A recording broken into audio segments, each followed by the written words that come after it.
Good evening, everyone. This very formal introduction tonight. As you know, my improv skills are getting worse, but I can say that related to today's theme, or at least the first map we're starting off on, is shipping and respawning. You know, the funny tariff joke in the announcement isn't exactly, or isn't entirely unrelated to real life experience. A small story of mine is that actually like a week ago, what was it?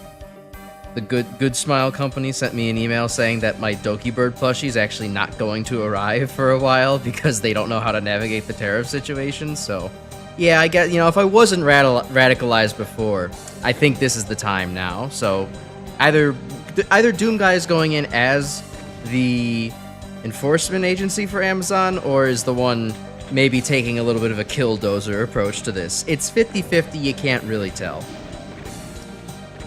Wow, the Killdozer name is not a name I've heard in quite a long time. But I have to say, it is especially funny watching how bad the American government is botching shit up so badly that literally every other right-wing movement all over like the rest of the world countries is completely tanking as a result of it. It's very funny. It is very funny in a tragic much like Plankton would say, this is funny in a tragic sort of sense. I think he said in a cosmic sort of sense. Oh, it's cosmic sort of way. Yeah, you're right. Cosmic sort of sense. You know that I have mega SpongeBob autism because I can remember basically everything from the first 5 seasons, word for word. Well, I also have the problem of I remember 90% of a quote and then can't remember the last 10% of it.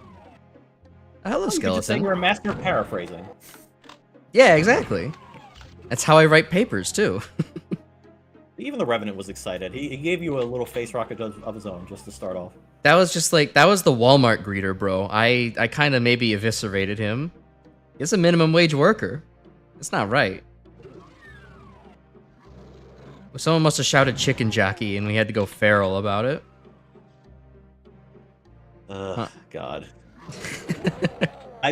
It helps I have not had to interact with most of my younger cousins as of right now, because I guarantee you would not be hearing the end of quoting from the Minecraft movie if I was in close vicinity to any of them. Wow. Hold on, that's actually kind of a great, like, epiphany you've kind of bestowed upon me. I am so lucky to not have family that I actually talk to, because I don't have to deal with any young fucking kids constantly talking about whatever the newest brain rot is. I don't have to hear them talk about chicken jockey. I don't have to hear them talk about skibbity toilet. I don't have to hear them talk about, like, I don't know, what other third thing do the youth like nowadays. Actually amazing. 10 younger cousins on his dad's side. Quite a prolific family we want to hear today. And so who's ready for some face rockets today? But, you know, we're also talking along the lines of, like, what other really good sound design is there in video games. And Grim, you were talking about like a Borderlands Revolver as an example. Is it just me, or is the stream? Oh, never mind. There it goes. I thought the stream was like lagging on, not on my end, but on the live end. But it looks like it's. Maybe it was a small spike because it's looking okay as far as OBS is telling me. I tried hovering over the live thing and it said null, so I got a little concerned. That's bad. Oh, Romero and blood. That's cute. Yeah. Do you have You want to continue opining? Do you have any other weapon sound effects that you're really into? Yeah, well, what is it? I said the Borderlands 1 revolver sound effect is really good. I think what else could I think is really good? I think there's like a couple of Halo weapons I really enjoy. I'm just trying to think of like off the top of my head. Like, I guess the Combat Evolved pistol is kind of just like a classic because of how like overpowered it is. I know that's kind of like an iconic one for a lot of people. Obviously, the Halo shotgun noises is excellent as well. Having brought up Borderlands, I kind of like, since I haven't played the original, but I have played 2, like, I actually really find the Jacob sniper rifles to be a super satisfying noise. I mean, it's just a simple bolt action, but like, it just has that kind of oomph to it, which is like, yeah, that fits with like the 200k crit I just dealt to, you know, that random psycho over there. This feels right. Oh yeah, well I love Jacob's weapons. I will say, in spite of all of my criticisms of Borderlands 3 for a lot of deserved reasons, that game really gets the feel of like using a Jacob's weapon like perfectly. Like that game is excellent for that. I just wish it was a better game overall, but yeah, it's they get the feel of using like a Wild West like style like weapon, like down pat. I love Jacob's weapons in Borderlands 3. Yeah, I'll have to actually play it at some point. Oh, there we go. Oh, that was a bad place to rush into. Okay. That's the Plutonia basement. I guess I should save. Although I don't feel like I want to save that performance. All but right. Save whatever. now. You have 26 HP. Sure, I guess that's a choice. It is a choice. It's a dumb choice. It's the choice of living with my consequences. Didn't Undertale teach you that? I was also gonna say before. What did you think of the little like Doom Q, the little office section with all the teleporter Nexus stuff? I wasn't thinking about it too hard because I was like, you know what, I'll interfere with the teleporters later. But I don't know, it's kind of nice. I like the design. There's all the computers everywhere, and you can see TNT and Romero kind of plastered. It's it's cool. Yeah. Well, it's gonna get even better when you get to the managerial office. Oh boy, I can't wait to find that the manager's been skimming money off of the top.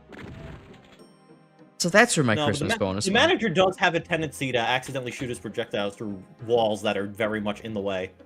Ah, the Mancubus? Yeah. Ah, I see. Well, thankfully, I don't think that's an issue on, you know, this port of the game.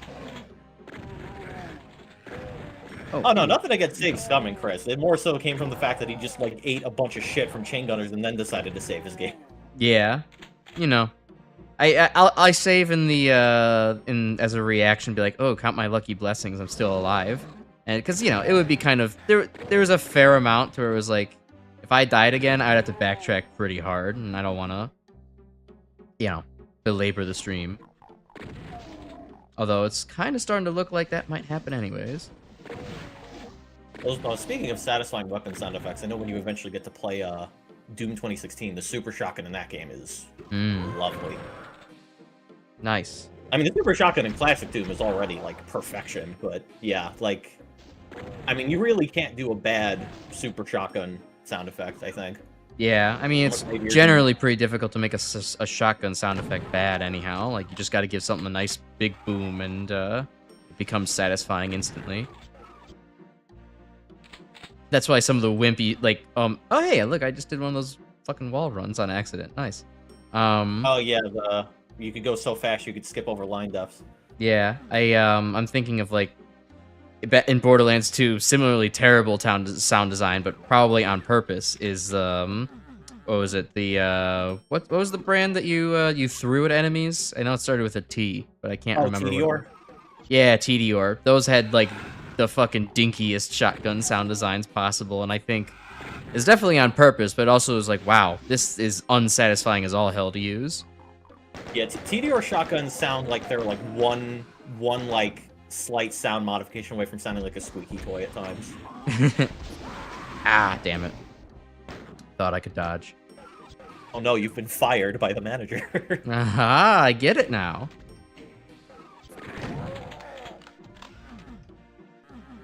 Okay. Yeah, the true strength of TDR generally comes from hitting enemies by throwing the weapon at them, not actually shooting them with the bullets. Yeah, it's just a shame it's so energy inefficient or ammo inefficient to do so. I mean, it does good burst damage, but it's just like, oh god, I could just fire the clip at them instead. Yeah, well, the legendaries is usually where it comes when it comes to TDR stuff. Like the Baby Maker is friggin' incredible, especially if you're playing on an explosion build Axton. My god, you can absolutely, like, slay things with that. And then, even though, like, for a good amount of the game, it's not, like, the best weapon, but I love the Deliverance. I just love the idea of, like, you could throw a shotgun, and then it just starts tracking things down and shooting them on its own.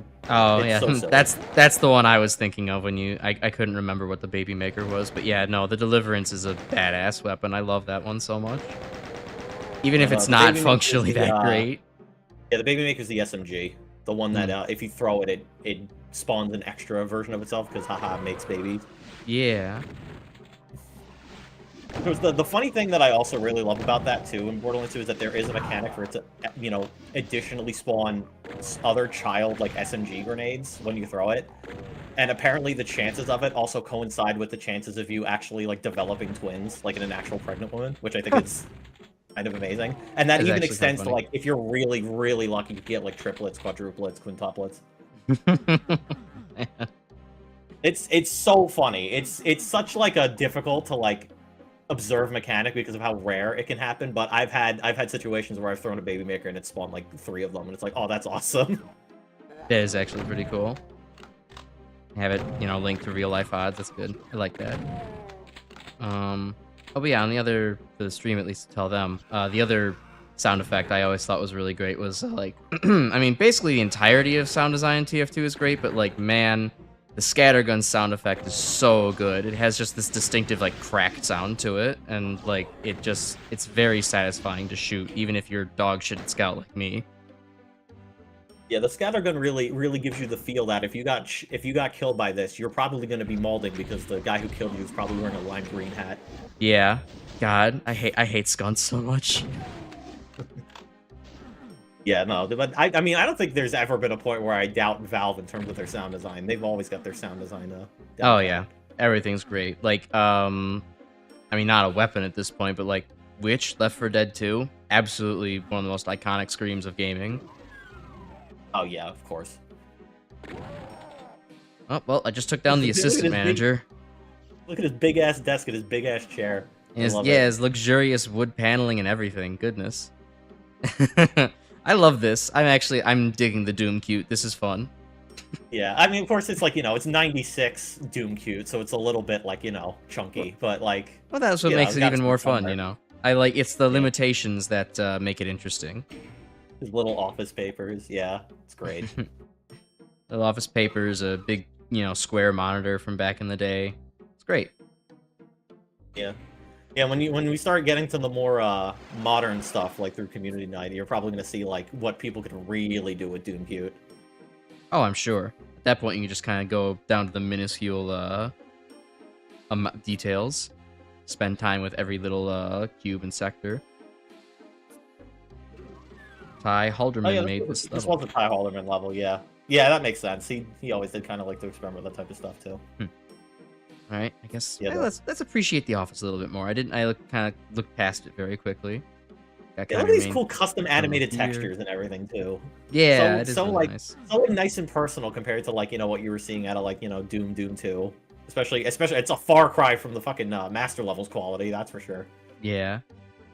A little random control panel in the wall, some windows to look out into the barren hallway, just like a real office. Yeah, no, it's pretty good. I'm liking it. Not sure that there's teleporters in my office at work, but you know, it's fine. I'm just missing a water cooler. Where's the staff kitchen? In the future, you're on like a spaceship. They're trying to, you know, test, you know, teleporter quality, so that way if they have to teleport all their packages around. No, these are teleporters that lead to themselves. That's fun. Okay. Yeah, it's like a teleporter testing system. I get it. All right. I'm also listening to the music now. This is some Toontown ass music. This says like. Well, we've heard this track before. This was Countdown to Death from Doom 2. Ah. I have forgotten, and I probably made the same comment then. Yeah. It's not a well-liked track because it gets a little repetitive and it's kind of boring. Yeah, it definitely has some of those negative qualities, though. I still like it. I make fun of it for being Toontownish, but it's a you know, I like Toontown at some point in my life. Open anything else? And when Delta Traveler finally gets a full release, I think you're really going to enjoy that because they have a dedicated Toontown section in it. Ooh, fun. I feel like I missed the blue key. Oh wait, I saw it earlier. Actually, you need the yellow key, and actually, yeah, because you need the yellow key to get into the section with the blue key. But gotcha. Well, I forgot about this secret last time. It's not even a secret. It's a fake secret. Yeah, no, of course. You want to look for the real TNT secret. You got to look for the fake walls. Real fake walls. Let's see here. Big Ol' Billy making a Doom Cube where you can see a Mancubus mousepad. Yeah, I've only played like a little bit of Big Ol' Billy stuff, but yeah, that he definitely loves his Doom Cube type stuff. I played like his Christmas WOD. The amount of like love and detail that got put into just that one is like, oh yeah, he absolutely loves his Doom Cube.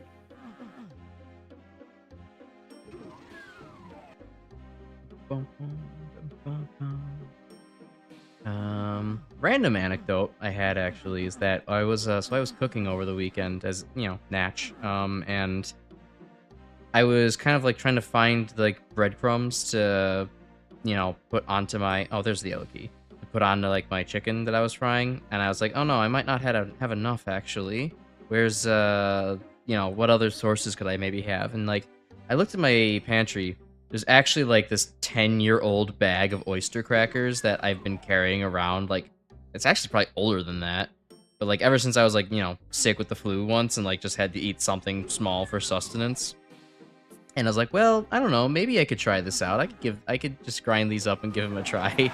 And middle of having that thought is when I actually like tried to eat 2 of them, and stale does not begin to describe the flavor that was on my tongue. It was... Yeah, decade-old oyster crackers, and actively choosing to eat them is certainly a choice. It was... I mean, I figured it's like, okay, I'm just gonna use them for breadcrumbs at some point.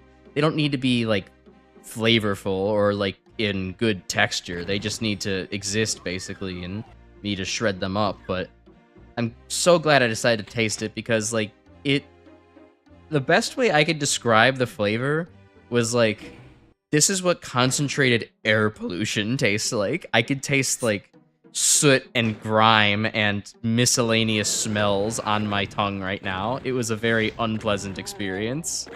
I feel like if you grinded up an entire decade-old bag of oyster crackers, you could probably just be like, hey kids, you want to know what sawdust tastes like? It wasn't even good sawdust. It's like musty sawdust. It's like sawdust that you swept off the factory floor. Good sawdust. Hey, chat, apparently Crash actually knows the difference between how good and bad sawdust tastes. I mean, hey, if people use like, oh, this is some applewood sawdust that we're using to smoke this beautiful rack of ribs today. It's like, okay, there's got to be some decent sawdust out there. Oh yeah, some people like their applewood smoked bacon. Crash likes his applewood smoked sawdust. Each their own. Well, that's the best part about the applewood smoked sawdust. It smokes itself. You don't need to get any external fuels for that. It's efficient. Of course. I hate sawdust. It's coarse and it gets grainy. It gets everywhere. But yeah, that was the AU of Star Wars, where Anakin not wanting to go back to the sand planet doesn't want to go back to the lumberjack planet. He doesn't want to go back to the milling planet. Ugh. Alright, this is cute. I like the warehouse look here. It's kind of even got, some uneven surfaces amongst the boxes, too. Makes it look not so I mean, we've already had kind linear. of our fair share of box mazes, but yeah, I mean, makes sense to have for, like, an actual shipping location. Yeah. I mean, with the other places, it's kind of like, I don't know, you ended up randomly in some, depot or whatever. The rest of the level didn't relate to it too much, but this one, yeah, it definitely has more of a reason if it's setting itself up as a shipping type of thing. Yeah, like maps like this is kind of the reason why I sort of appreciate TNT for being like the first like major official WoD that tried to do like proper sequential storytelling, where you're like actively like navigating through like what feels like actual almost real areas, as opposed to just kind of like an approximation you get in like Doom 1 and Doom 2. Right. I mean, yeah, it's pretty notable too. Gameplay, yeah, I just wish the gameplay sort of did as good of a job, though. That's usually the issue you kind of run into where it's like sometimes you try too hard to make realistic areas in Doom, and then it actually plays like garbage because you focus too much on environment design. You're not meant to actually fight demons in a realistic manner. You might say this is better than the containment area level in Doom 1, Chris. That was the one where I didn't pick up the Berserk pack for a while, right? Like, that's the one that I'm supposed to be thinking of? Yes, that is the map in question. I'm also glad that you managed to remember that, because if I was in your shoes, I'd be like, dude, I don't fucking know. That was so long ago. But, yeah, okay. Yeah, no, maybe. Well, see, I have an easier time remembering watching people play other games as opposed to myself playing through games. That generally is a... No, that's fair. I would probably agree to that statement, though I would probably still struggle to remember that. I just got to 100% health, you bastard. Yeah, well, it is still TNT. You're still going to be dealing with a bunch of hit scanners. No changes there. It's just one guy. Just had to hyperbolize the moment. Wow, that poor imp really got messed up in that corner. Wonder who did that. Crazy. Yeah. Yeah, so many damages with blood everywhere. Crazy, right? Mm-hmm. Ooh. I'm sure there's some secret monsters hidden somewhere between all of those boxes. Right. There's got to be something else here to this area. Okay, not quite surf I wanted. Yeah, I think this is a pretty good storage containment like esque level. I think like a more like appropriate like storage container esque level I think might be, is it map 7 of Equinox? That one feels like a genuine like Amazon warehouse with how like tall and stacked a lot of the crates are in that. But I don't know if that was one that would be one I would recommend for the first community stream because like I said, Equinox is hard. Well, we couldn't have the, like 7-foot tall, you know, or 7-story tall like storage room areas. Amazon wasn't invented yet when TNT came out. We hadn't 90s known the yeah, true probably. horrors of same-day shipping capitalism.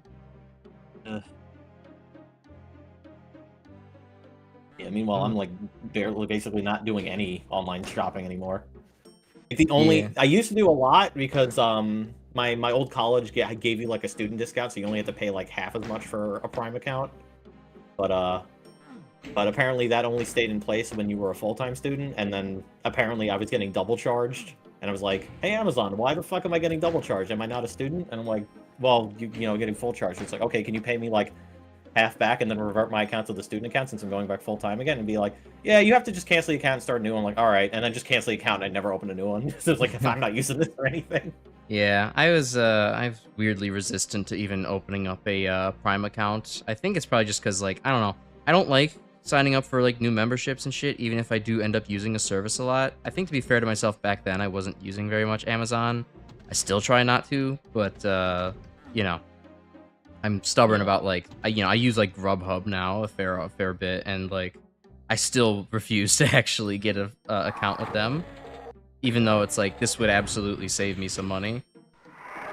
Yeah, I think, like, in terms of, like, using money for, like, online purchases, I think at this point, I'm basically only using it for online, like, art commissions, and that's it, because I don't really have much of a need to, like, oh, I gotta go buy this thing, or it's like, you know, even when it comes to having a Prime account, I just be like, let me just ask family member who has a Prime account and uses it more than me, and then just pay them back, whatever. Yeah. They owe. Okay. Hey, Retro, what's up with you? How are you doing? I hope you're doing pretty well. Weekend was good. We had a good Mega Man stream the other day. Now we're just kind of shooting the breeze about, you know, subscription services and how even if they might actually monetarily benefit you to sign up, for some reason, at least I'm way too stubborn to actually follow through with it. I'm still just thinking like, well, you know, maybe I don't actually order that much, and, well, maybe I don't want to manage another password, so I'll just not do it. It's like, listen, as someone who has been using ZSNES since you know, the early 2000s, I will find a way to circumvent having to pay fees when necessary. Exactly. Or if the service in question just doesn't appeal to me in any way, then it's like I don't, you know, I'm not even going to use it. Right. Like something WinRAR. Yeah, exactly. Yeah, something about the WinRAR. I know, like, for a while, my parents would, you know, try to be like, well, you know, we have, like, streaming services crash. You can go ahead and, like, you know, use this and just use our account, and you can start watching these shows. Like, you like these shows. We've watched them parts of the way together. You can, like, finish it, you know, back at your place. I'm like, sure, but, like, I just kind of drag my feet, and I'm like, I don't wanna. I'm not gonna. It's like, but Crash, the service is free. We can share things with you. Oh, hey, Chris. All right, see you later. Thanks for dropping in. Yeah, no, I'm like very stubborn about that kind of thing. It's just like, I don't know. I already have, like, I watch YouTube things. I don't need another thing to end up watching, you know? Yeah, I feel the same. You know, generally, if I'm watching anything that I have to watch through streaming, I usually have like family members that have access to everything for that. But all right, I figured. Oh, there's the respawning part of the shipping / respawning. Ah, I get it.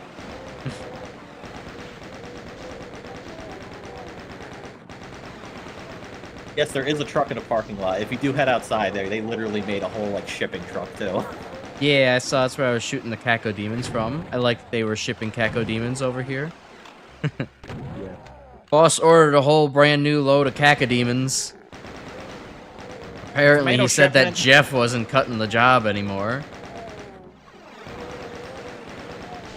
Do you like that trope when demons end up just being named like very regular ass names? I think that's like, out of all of the kind of like, you know, oh, ironic naming schemes, that might be one of the funniest to me. Just because it's like, I don't know.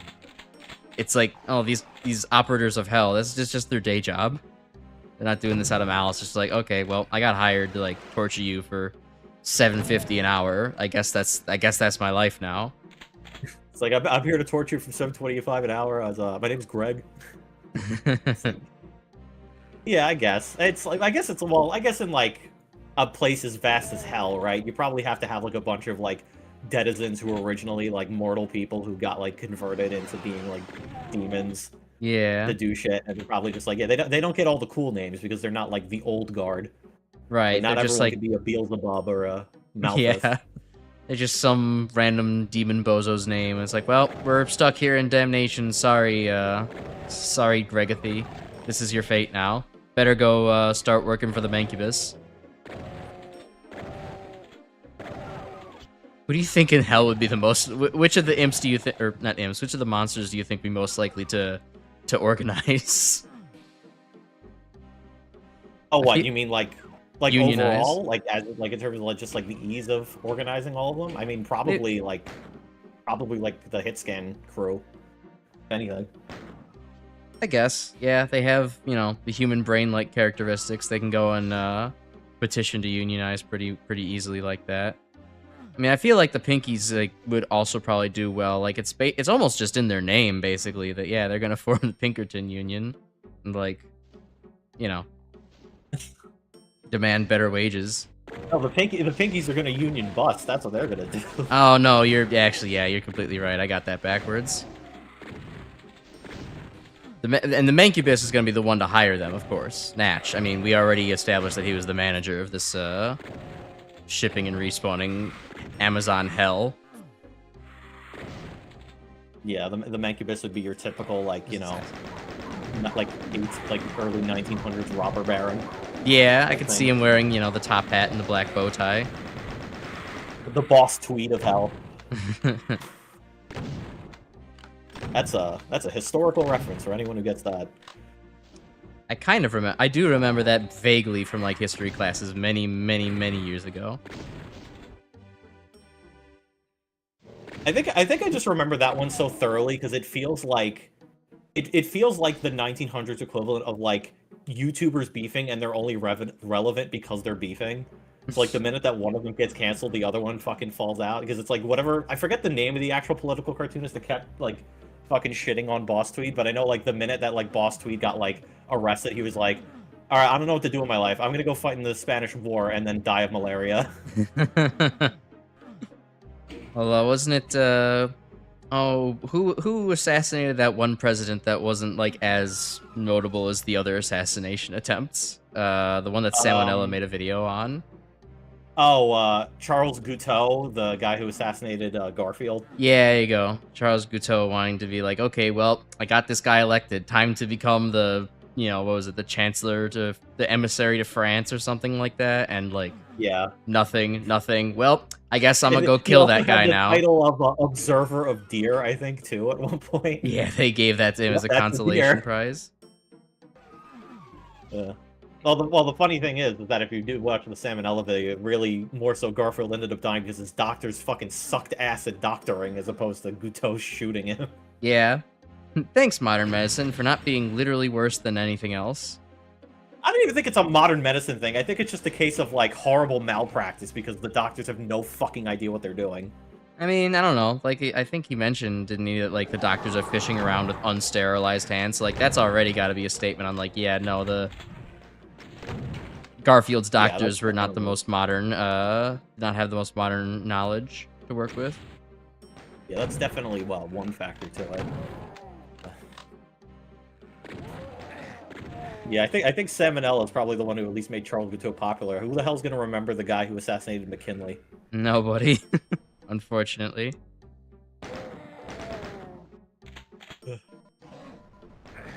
Oh, God. Your arc file has been delivered. Yeah. New Archvile home. Now you can respawn all of your buddies after a long night of binge drinking. Oh, of course he revives the Revenant. Okay. Is he dead? Yeah, they're dead. All right. Sweet. Rocket. I think back on the, who would do what in the labor organization bit, I think the imps would definitely be the scabs. They would be the ones that get hired to go ahead and, do the job of the striking zombie men. Probably. Oh, God.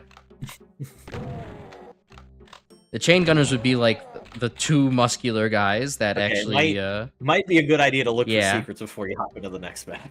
I think the chain gunners would be like the two muscular guys that the labor movement actually has. And it's like, well, all right, you guys better be the head of this organization and do some good, or else we're completely screwed out here. Yeah. Okay. It also probably saves so you don't accidentally get tagged by a leftover monster. Right, you gotta start the conveyor belt so you can get the shipments all up and ready to go. Hooray! Okay, that's go. actually pretty cute. I love that. Yeah, funnily enough, I actually know how this works. So it's not actually, you don't click the button to make the textures move. What happens is there's a static texture in front of them, and then you pressing the button lowers the sector really fast to reveal the sliding texture. Oh, that's great. Doing the best with what you got. Imagine you only got 3 hours of sleep, you walk to work because you can't teleport, you forgot your work apron halfway there, so you have to go back home to get, and Mr. Mank yells at you for being late. Yeah, it's like, I didn't pay you to get your work apron. One more incident like that, and you're fired. I will now forever call the Mancubus in that one office Mr. Mank from now on. That'll be his headcanon name now. Definitely a good one. I'm sure Mr. Mank probably had some secrets hiding in his office. Oh yeah, there's definitely he has an arch file under his desk, and you don't want to know what they get up to. There we go. That's where that health pack was. Okay. SMH, hell doesn't have any kind of rules in place against workplace relationships. Of course not. It's hell. Why would hell have any semblance of HR? The H stands for hell. Hell relations. These aren't just relations, they are hell relations. Bum, bum, bum, bum. Alright, let's see, anywhere I haven't used anything yet? I don't really, let's see, I don't see any things on the map that I've just left open. Oh, I guess there is, hold on, there's a line dev back there near where the exit is. Maybe now that the conveyor belt has started moving. Give that a look. Well, I believe I know where all 4 secrets are, if you do want assistance with that. Oh, okay, this is just the window into here. Alright, I'll take a look around for a little while longer. Yeah, right.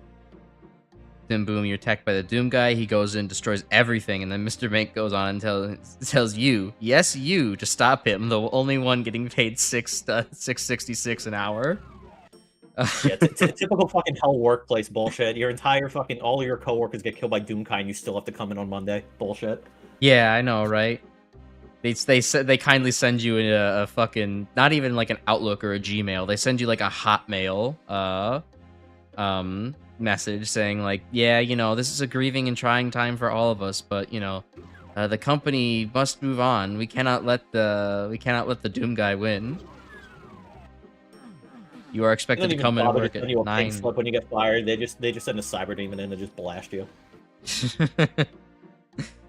Yeah, the cyber demon is yeah, they're probably the killing force. They're the SWAT team that gets sent in. I found one. Oh, sweet! I needed that one. Yeah. All right. Well, I will let you know now. There is also a Megasphere in one of the secrets too. It probably would be good to get just so you can get some armor for next stage. Let's see. I know there's something in here I haven't solved yet. That's obviously a suspicious-looking wall back there. I didn't really notice. Funnily enough, though, not a secret. Huh. Crazy. It would be nice though. I don't think there's... Is there anything to do with this little chain gunner section, or is it just meant to be like, here's a couple items and some chain gunners? Yeah, it's just the chain gunner cubby hole. Alright. Huh. Bum, bum, bum.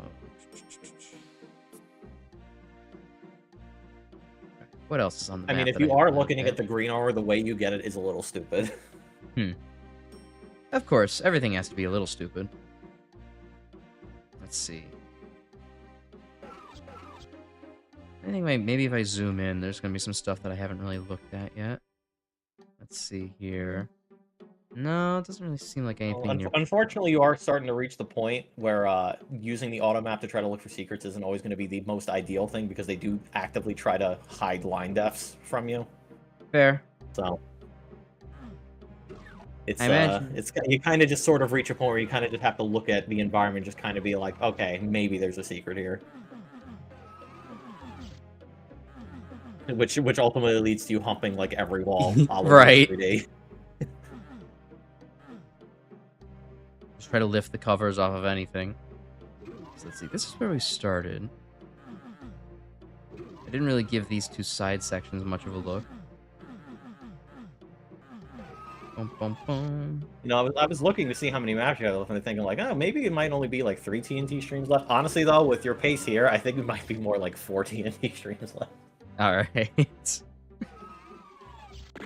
I haven't stepped on this one. Token TNT invisible wall, mayhaps. There is indeed at least one fake wall in this level. Well, I'll use my eyes for a little bit longer, and then I'll ask for some assistance. We don't want to belabor the point here too long. Well, I don't think I necessarily... I mean, if you don't care about getting all the secrets, I'll only just tell you where the Megasphere secret is. Pick up a shotgun. That's nice.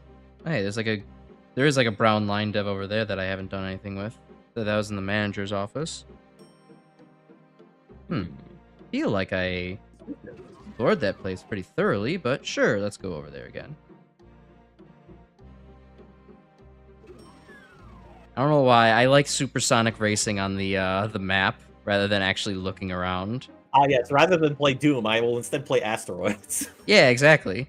This is what Doom would have been if it was completely in, you know, not an ASCII, but like, you know, a couple years earlier, and this is the only graphics they could afford.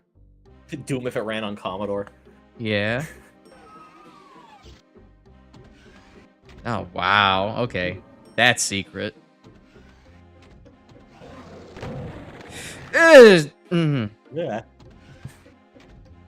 Ah! Escape the chain. Ah! Yeah. Actually, now that you're outside, you can see the really nice space background. Wow. It's static. Look at that. Look at that cool nebula. It warps around my eyes. Yeah, it's gonna be a little weird. Oh. Yeah, because I think we're also still at the point where like doing dynamic skybox is still a little bit out of the realm, unfortunately. That's fair. Speaking of the light, I think later ones you actually will get access to some animated skyboxes, which is really cool. Oh, neat. I think just like thinking of like the sky a little bit, there was actually like a small thing I kind of realized last night. I was just looking out my window after stream. I kind of realized that like now like living directly in the city that I'm living in right now is like there's actually a fair bit of light pollution, because like looking at the sky at like, you know, say 10 p.m. Like, living anywhere on like coastal areas, there's going to be a lot of light pollution. I think that you can't really escape it. No, you can't. And like, you know, I understand it's kind of just a fact of life around here, but like it is like, you know, I mean, I've lived like in like the city area proper, but not like ever, you know, really downtown kind of thing. And it was like, wow, the sky is kind of like positively a little yellow. I don't like that. I think that looks, I don't know, it's disconcerting. I didn't think that there would ever be something that I didn't think that it would be something that could, not like that I couldn't miss it, but more like that, like, it wouldn't have been ever apparent for me. I would never have thought of the idea of having, like, a kind of a bright nighttime sky, like, even as something there to miss, like, that quality that I could miss. Am I making any sense with my grammar here? I feel like I'm tripping over my words entirely, but... Just a bit, yeah. But, you know, now that I actually see it, I'm like, huh, wow. I didn't think that was going to be something that I could even find to be missing in my life, but that is a little bit sad that it's kind of like so bright out there. Yeah, no, like honestly, if you like going to visit the places where like there's very little, next to no light pollution, and like actually getting to look at like how the night sky looks, it's like holy shit, you can see like nebulas and stuff. It's like insane how big the difference is. Yeah, I knew that is always which is sort of crazy to think about from like that aspect. Oh, you found the fake wall secret. Good job. Great. But it's just sort of like crazy to me to think that like, yeah, with all the light pollution, it's like you can't like even see like all the stuff going on. So it's like you have to imagine that for like, you know, prehistoric man or even for like early colonial periods. It's just like they got to see so much in the night sky every day. I mean, it really makes sense why, you know, you have a lot of mythology surrounding the stars and the cosmos and stuff. It's probably one of the most breathtaking things that they could have observed back in those times. Yeah, like given what you can see in the night sky, like without like next to no light pollution, it's like I am not surprised that like entire mythologies and like gods were essentially created from just gazing up at it. Because like, what else could live up there other than gods, right? Right. Only the finest. And only the most powerful things could have created, you know, such wonders beyond our imagination. Now, why the Greeks decided to make the leader of the gods the fucking biggest horn dog ever, I will never know. Yeah, you know, they were probably just like, it's probably just like us, you know, making fan fiction nowadays. You have the biggest horn dogs. That was just their archive of their own, and I mean, I guess, but I feel like the equivalent would be like if DC made Superman and Superman was like, I have to have sex with literally everything. Well, I don't know. Zeus was just designed different. Superman was meant to be the hero of, you know, everybody, the everyman, and I guess Zeus was meant to be like the frat bro of the everyman. Well, I mean, Superman eventually became that. Superman, as he started, was essentially just kind of some superpowered asshole who was just kind of a dick to everybody. You know, people sort of like to think the whole, like, you know, oh, I got to invent the new evil Superman with your Omni-Mens and your Homelanders. But in reality, the original Superman himself was kind of a dick. I had no idea. Yeah. What was it? What was some of first edition Superman's problems? What was he up to? Oh, I mean, we're not even talking first edition. We're talking like the original like prototype of the first Superman issue, like Reign of the Superman. Like it's not even colored. That's how like prototyped it is. But it's just like, yeah, essentially just imagine a superpowered individual who's like, I have powers, I am greater than mortal man, I'm going to start basically acting like I'm superior to everybody and start being a dick to anyone who doesn't show me respect. Ah, I see. Which sounds like form of that most plot. modern politicians, to be honest, so...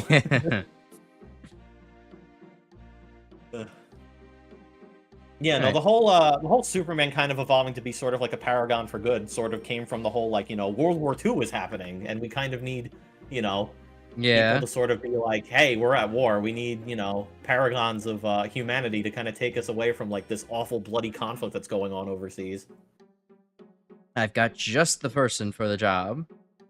All right, yeah. I'll take a hint where the next secret is, by the way. Okay, it's outside by the truck. You have to, there's a, I believe you can lower the... Oh. That.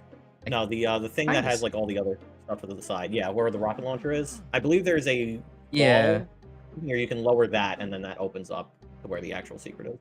Yeah, I'm trying to figure out... I don't see anything else interactable around here.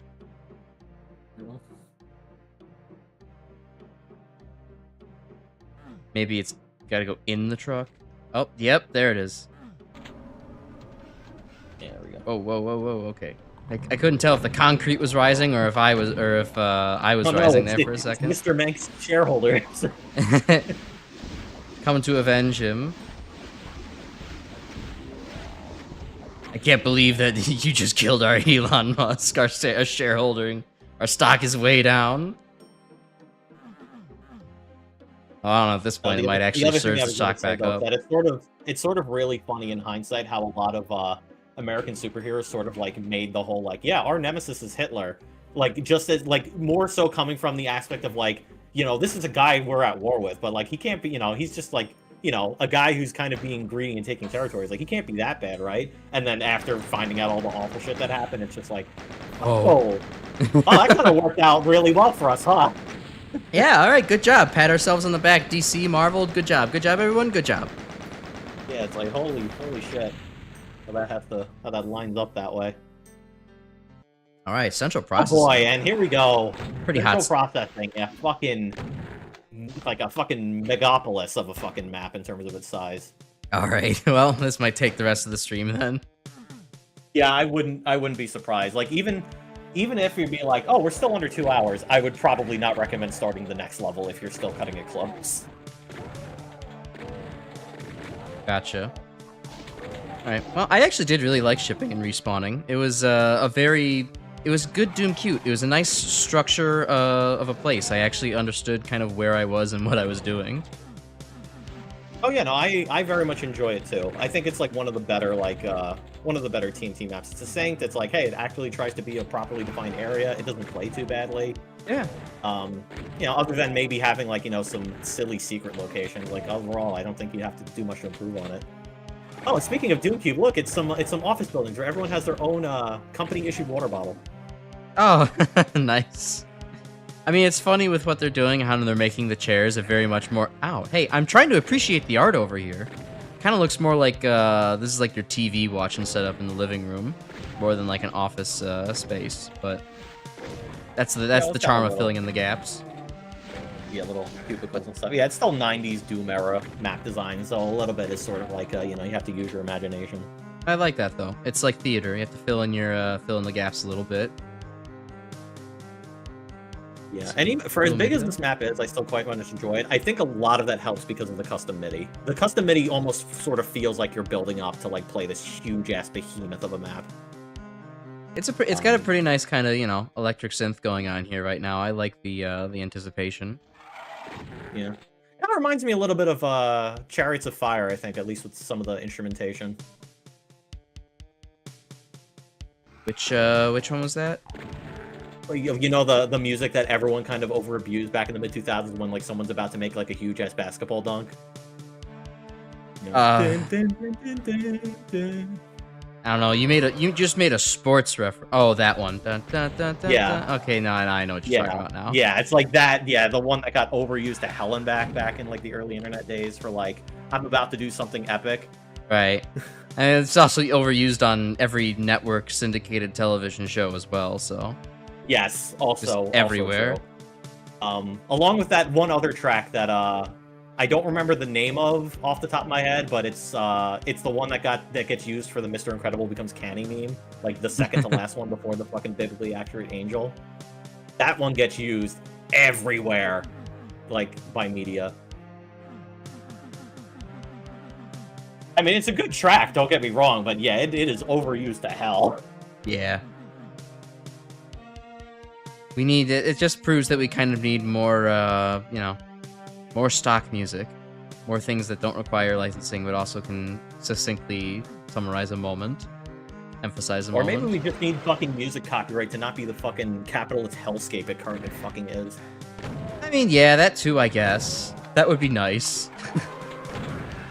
Yeah, because it's not even like a case of like, oh, but you know, I don't want to use this so that way the original artist doesn't get fucking, you know, paid for me being able to use it. It's never the fucking original artist. It's always some fucking greedy publisher. It's right. So stupid. It does always come down to this idea of, well, you know, you're just gonna need to pay us like $500,000 to use this, you know, 3 minutes of audio. It's like, that is highway robbery. I'm not doing that. Lars Ulrich is just forever going to regret how we dealt with Napster back in the day. Yeah, Lars Ulrich really did kind of spurn all this on, didn't he?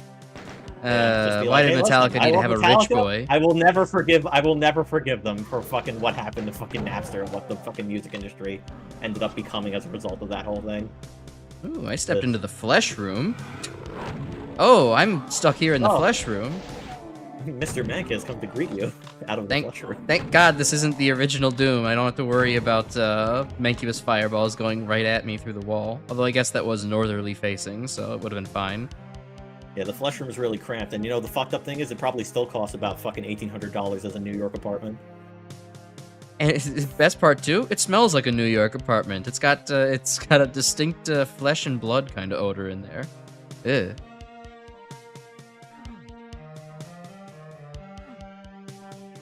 I can still do that on this port? Oh, really? Oh, it's good to know. I'll have to keep that in mind in case I find some diagonal mancubi then. Oh, to shoot through walls? Yeah, that very much is a thing that can still happen.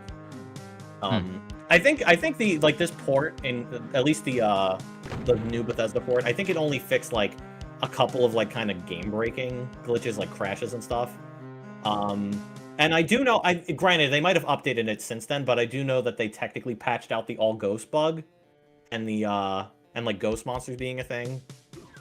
Well, we also found out firsthand that I can still encounter ghost monsters. Yeah. Like I said, I think that's something that they might have patched in, because I think in the original version of it that was not a thing you could do. And the reason why I remember that is because there was a lot of maps that I played that used the ghost monsters thing as part of how the map design works. That just completely broke. Yeah, that would be kind of a shame. You can't make some of those things work anymore then. Unless you would, go all the way to be like, okay, well, we can add a custom ghost flag so you could recreate the map. But that would require, like I said, recreating things rather than just being able to straight upload. No, it's not that difficult to add it back in if we needed to, because since Doom has like billions upon billions of source ports, like most source ports literally just like, oh, you need to recreate like old obscure bug behavior. Yeah, no problem. Oh, sure, but it's like, on this port, it's like making that convenient is kind of the name of the game, so there's minimal settings that people would have to mess with to, like, just get it off of the Bethesda.net kind of portal, right? You don't want to make people mess with that too much. Yeah, well, generally it's only going to be an issue if you're trying to specifically play community-made stuff, because none of the official stuff uses ghost monsters.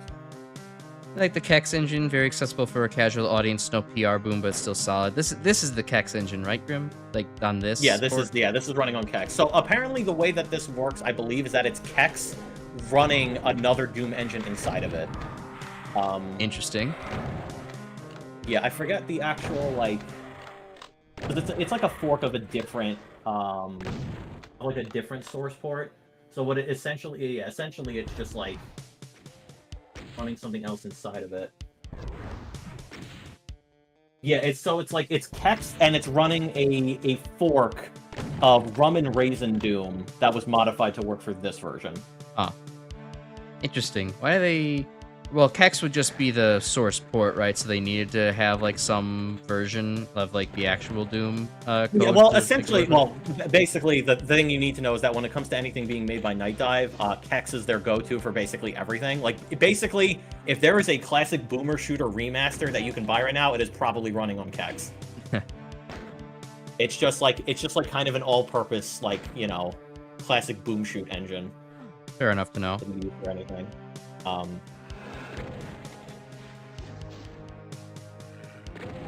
Running Chex Quest on Kex while wearing spandex.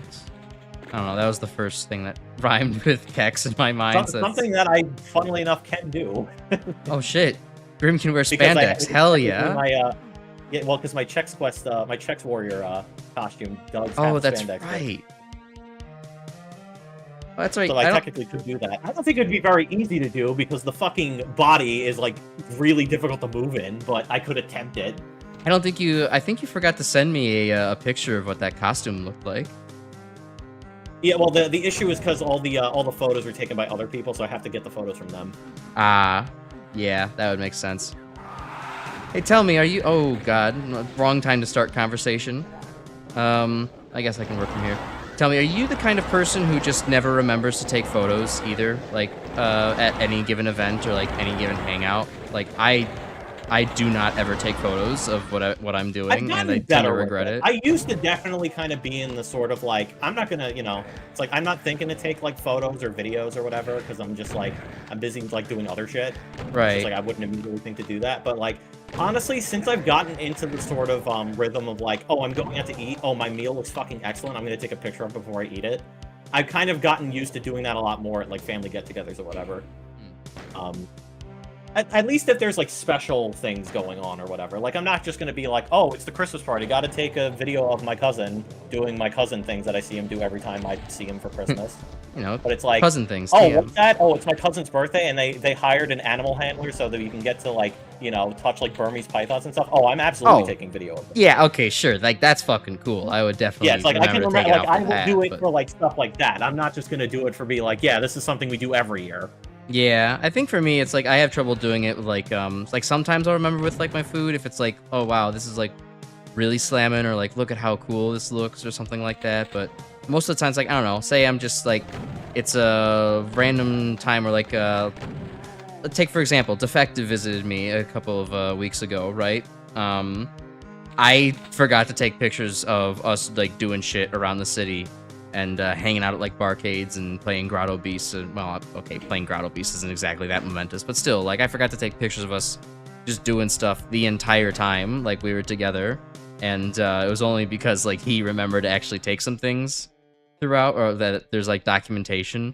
The only time I thought to take a picture of him was when he was just kind of striking a funny pose while deflating the air mattress that he was, you know, on. And it was just like, yeah, okay, sure. I'll capture this and send it to the group chat. Why not? I don't know. I just, yeah, I don't know. I guess I live too much in the moment to think about photos, I suppose. Or at least that's what I tell myself, to not blame myself for that. Yeah, no, it happens. You can't really be blamed for that. Yeah. Nah, like, I mean, I use the word lightly. You know, oh, I'm going to this cool, like, retro arcade. I only ever managed to take, like, a couple pictures usually. Like, you know, like, I think, like, the only picture, like, I actively kept from the retro arcade was just, like, taking a picture of, like a 1984 Punch-Out machine, which is really cool. But there was, like, a bunch of other stuff, like, I probably could have gotten good pics of. Like, they had a Japanese imported Rockman Power Fighters. Ooh, like, that would have nice. been really cool to get a pic of. But, yeah, I didn't think to do it at the time. Yeah, I don't know. I just forget. Like, it's also one of those things where it's like I don't really look back at pictures very often. So like the motivation for me to actually take pictures is like it's not there for me, because like, well, I don't look back at these on my own very much. And I mean, I guess it would be good to show other people, but usually the time where it's like, oh well, these are the people who I want to show anything to. Yeah, those are the people who I'm hanging out with anyways. So like yeah, cool. I'm gonna show you pictures of yourself. Okay. This doesn't make any sense anymore. I think at least when it comes to food pics, I think it's like more of a reason for me. Like I generally actively try to take pictures of them, because a lot of the time it usually comes down to like, oh, I really enjoyed eating that. I should remember to come back here again with other people so they can enjoy it. Or like, oh, person made like, you know, kind of out of the box type meal thing. So it's like, let me take a picture so I can remember it and maybe suggest it, like, if they're doing something again for, like, another get-together or whatever. But, like, I guess with food pics, it's more of, like, a relevant thing, where it's just like, oh, yeah, it's like, oh, I remember that my sister made, like, peppermint star cheese, so I should let her know that she should make those again, because I really enjoyed them, or something like that. Where it's like, I went to a restaurant that had, like, really good, like, Italian-style sushi. It's like, I should remember to, you know, take a picture of that. So, like, hey, maybe that could always be an option to go out to eat at some point, like, later down the road. Like, especially if it is, like, kind of a noteworthy meal, because it's, like, interesting like that. Like, oh, Italian sushi? Yeah, that's unusual. I gotta take a picture of that kind of thing. Yeah, so it's definitely more of, like, actively doing it there, whereas opposed to just, like, you know, hey, we're gonna go out go-karting. I'm like, I'm probably not gonna think to take pics or something like that. Yeah, I guess not. And if it's like me and my Chicago friend group go hang out and do something like that, it's like, oh, well, they're the ones taking pictures anyways. I am off of camera duty. Yeah, it's like if you already have people that are already dedicated to taking pics, it's like, oh, cool, I don't have to worry about it. Yeah, especially helps that, like, ooh, there's like a weird tearing thing going on here. Oh, also, yeah, that's, what's the word for that? I forget the name of it. It's... Anyways. It has a specific name for that, because I know that sometimes happens with just, like, how map geometry gets built. Yeah. But Slime it trail. also... Yeah, it's called Slime Trail, yeah. It also helps that, like, sometimes my friends are the ones, like, they carry around, like, more professional-esque cameras. So it's like, oh, okay, they're like, I'm not gonna take. I'm especially not gonna take pictures now if they're the ones like using like the really cool, good-looking cameras and everything. Like, there's no point in me taking some of my dinky ass Android. Yeah, yeah. It's like I've, generally not doing a lot of that stuff. I also sometimes get better in a habit of like taking pictures of like animals I see, just because I've run into a lot of situations. It's like, fuck, I wish I got a picture or a video of that, because it's like, it'd be cool to like save, because like the main thing for that was the well, I'm sure this was brought up before, but the heron story I probably mentioned in the past. That was the main thing. It was like, oh fuck, I wish I got a video of that. I don't remember the heron story. Oh right, because I never actually talked to you about it. I think over call. I think that was only told in chat on like an old Magnum 3 stream. But yeah, remind me again. Yeah, to jog your memory, it was like, oh, my dog's barking at something. Oh, it's late. Oh, let me see what she's barking at. Goes outside. There's this huge ass like fucking black thing on the fence, and I'm like, oh, what the fuck is that? Opens up like fucking Batman and takes off. And then like even my dog is just like, let me back inside. Let me back inside. I'm scared. Yeah. I'm starting to remember this now. You talked about this like towards like one of the later mag mammal tiers, I think. It was it was at very vertical level that was like kind of a yellow palette-ish.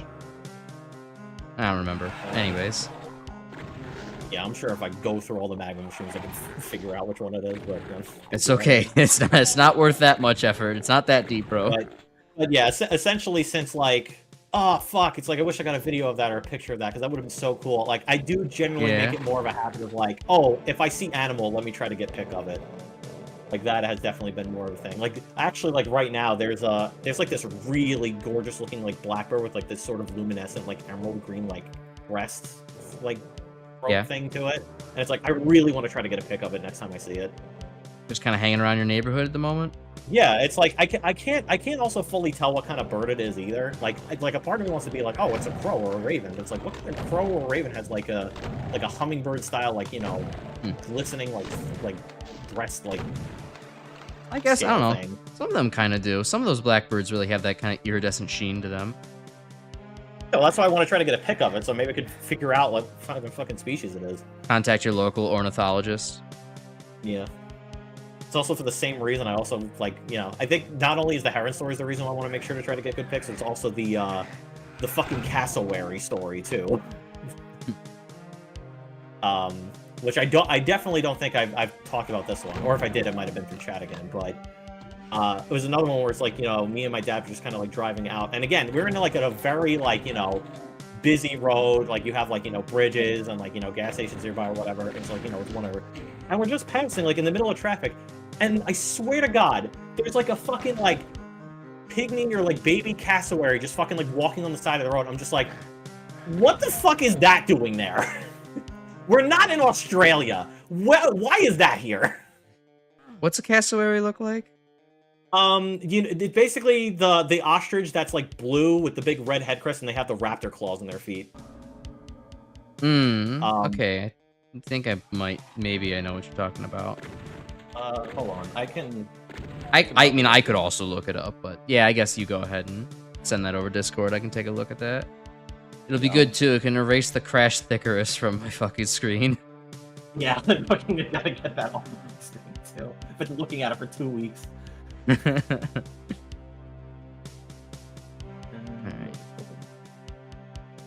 Let's see. These are some dark-ass caves this map has.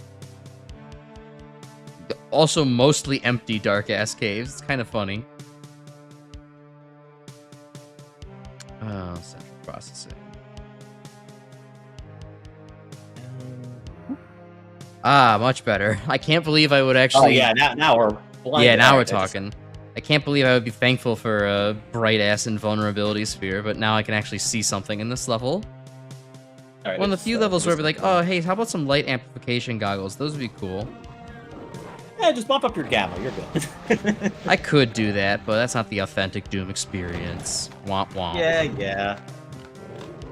It would be what I was doing if I was just playing alone.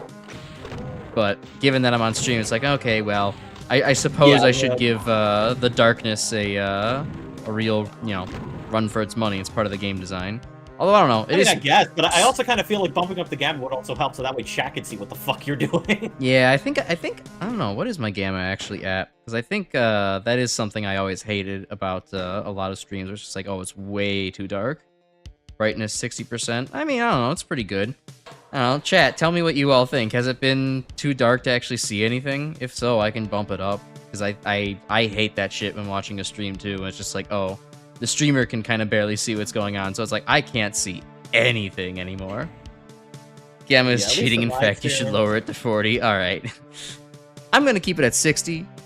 But, you know, suggestion noted. I've put it in the hell suggestion box, which is maybe, some say it's just a shredder, but I think of it as home. Yeah, from my experience, I generally try to keep, like, the gamma up unless I'm specifically playing a map that's trying to be, like, you know, atmospheric or, like, a horror map with, like, its darkness. So it's like, okay, well, you know, if I'm, like, trying, you know, to give it the benefit of the doubt, then I'll bump down the gamma. But generally, I like to play with the gamma on because it's just, like, you know, convenient. I don't exactly have the best eyesight, so it kind of helps a bit.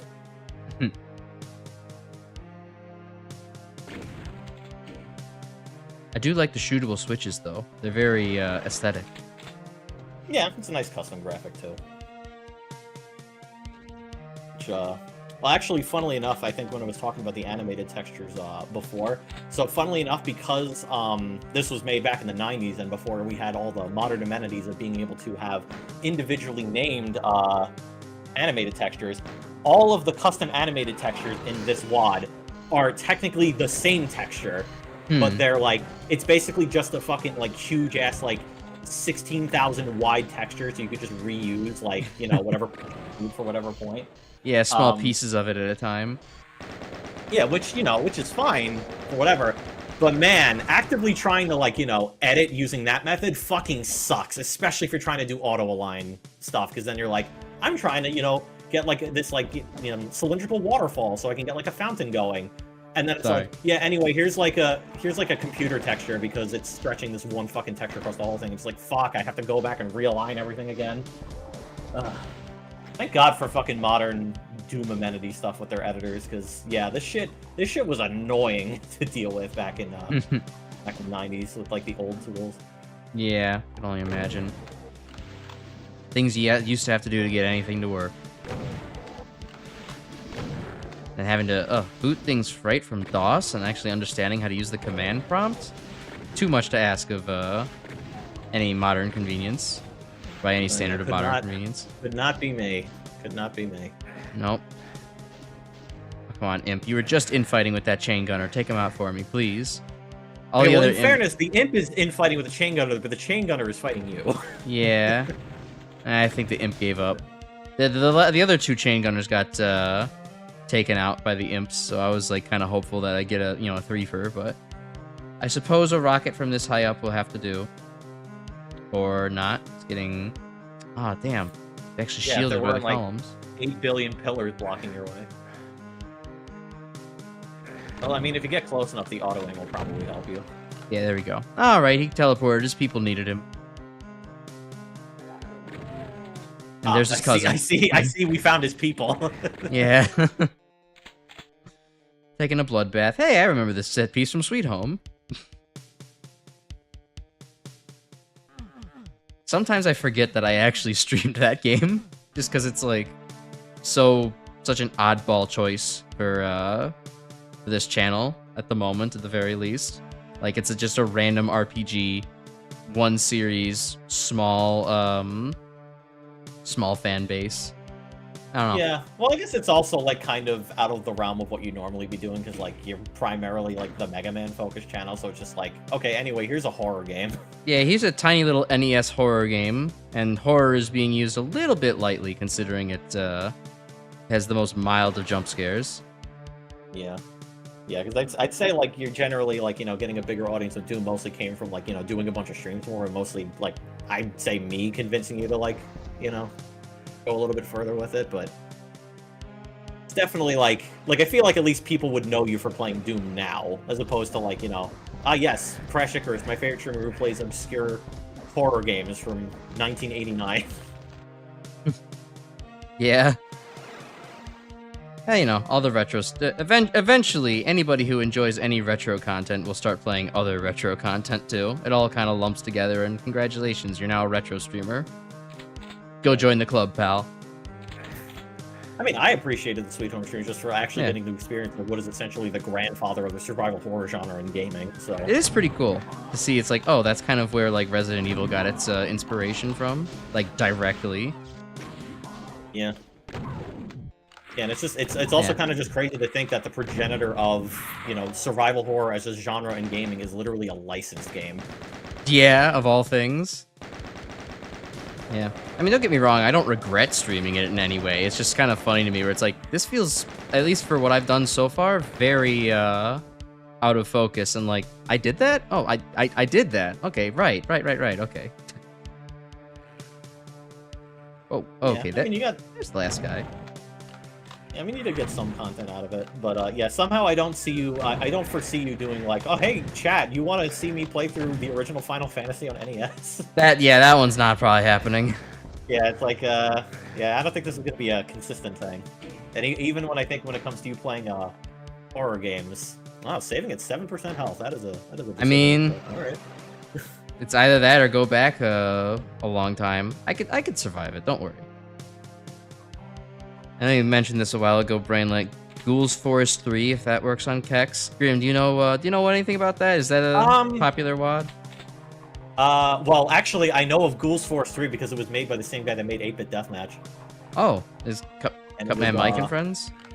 Yeah, and it was, it's also a game that I think a lot of people know of because PewDiePie played it way back in the day, but I'm not sure. I feel like,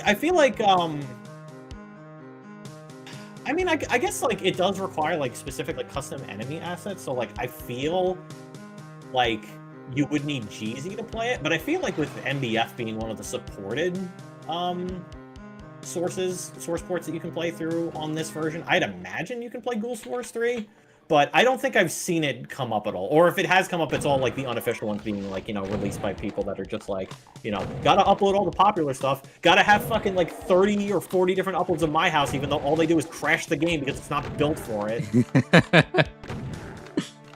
Bethesda, for the love of God, get some fucking quality management in your fucking community submission. Jesus.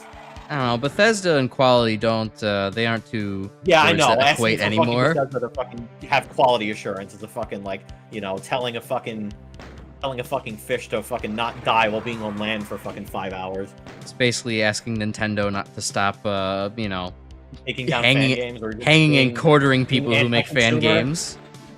Or just being anti-consumer given all the fucking Switch 2 bullshit. Yeah. Ugh. But, yeah, there is a specific reason why I linked the, that one Excel sheet in the Discord when it came to, which, you know, community wants to download on this version for Doom stuff. Because, yeah, trying to fucking navigate that shit without, like, any prior, like, experience, it's like, it fucking sucks. Like, you have to look for the officially uploaded stuff, so you're playing, like, actually quality-made stuff that makes sure it doesn't break. Because, oh my god, are there so many uploads on that thing that just break immediately for one reason or another because there's no quality assurance. Brainlet, I would like to acknowledge, yes, that was an evil teleport. It puts me right in front of a chain gunner. He's just ready to give me back shots. Very rude of him. Anyways, yes, there's certainly a lot of slop probably being uploaded that doesn't even function. Nobody bothered to check if it makes any sense or not. Yeah. Feel that. Yeah, like I said, you know, if you happen to be a part of the Discord and you know, and you want to, like, you know, find all the good WADs to play for this version, you know, check out the Excel sheet I linked in the Doom WAD submissions because it helps a lot. Or if you don't want to do that, just basically, like, hey, if you're looking up stuff, look up either Elf Alchemist or Pixel Scuba. Anything uploaded by them is, like, technically what you consider the official upload. Good to know. Oh, the chain gunner actually managed to get me from that far away. All right. Huh. I could use. Yeah, I you're could gonna be use some getting fucking HP. tagged cross map with your single-digit health. Wonder if there's anything. Maybe there's some health stuff that I left behind I can go and grab. Yeah, you're probably gonna have to re-explore previous parts of the map for health. Yeah, it's definitely backtracking time. All right. Hup. But yeah, this is the this map is the first of the Drake O'Brien maps, which basically means you're going to be dealing with huge ass fucking behemoths. Basically, he was me before there was a fun bags. Everybody And starts for any off of you with that no don't restraint. understand that, play Make a Good Mega Man level 3. Yes, Grim and I met because he was one of the viewers, and he viewed my Mag Mammal 3 stream, Make a Good Mega Man Level 3 fan game stream, in which, well, he viewed a couple of them, and he was one of the creators of one of the low to mid tier levels. Like at the beginning of tier 7 out of a total of 15 tiers, so yeah, like a little below midway through. Yeah, and his level is affectionately abbreviated as Fun Bags. That's nice, and it's a massive behemoth. I doubt it. Because I did, after Ataladoom got mentioned, I decided to look up, and then as soon as I saw the name Rivix, I'm like, okay, it's probably hard. Okay, 5 health isn't really gonna change.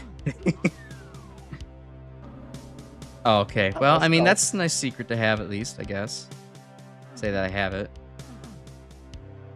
At least the auto map helps a little bit. Yup. Let's see. How would I get in there? Oh, just press E. All right. I mean, okay, that's nice, but not. That would have been helpful.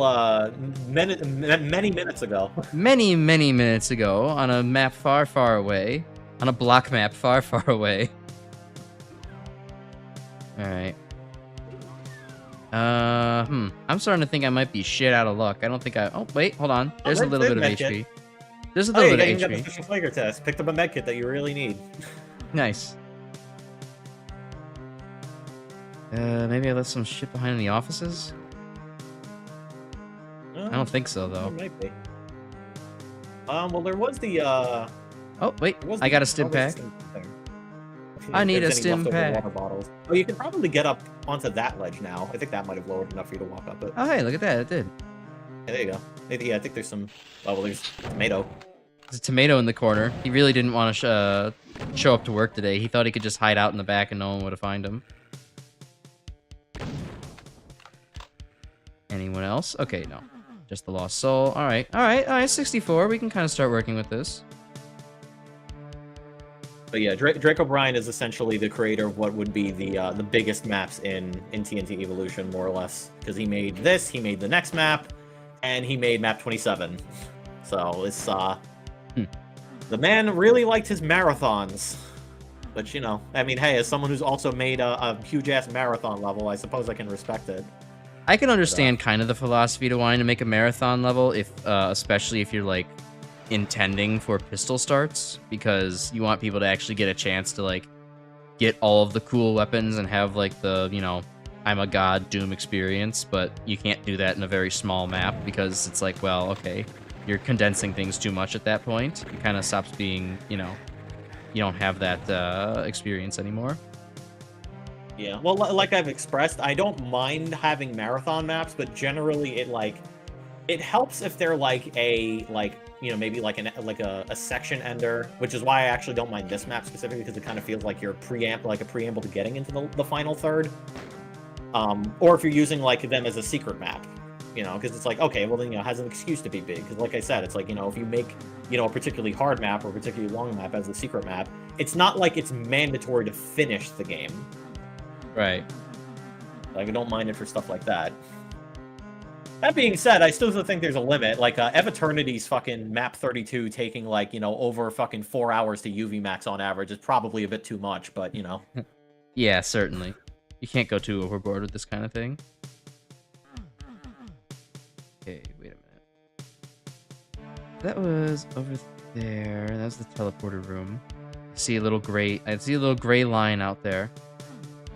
Something I could probably take a look at now.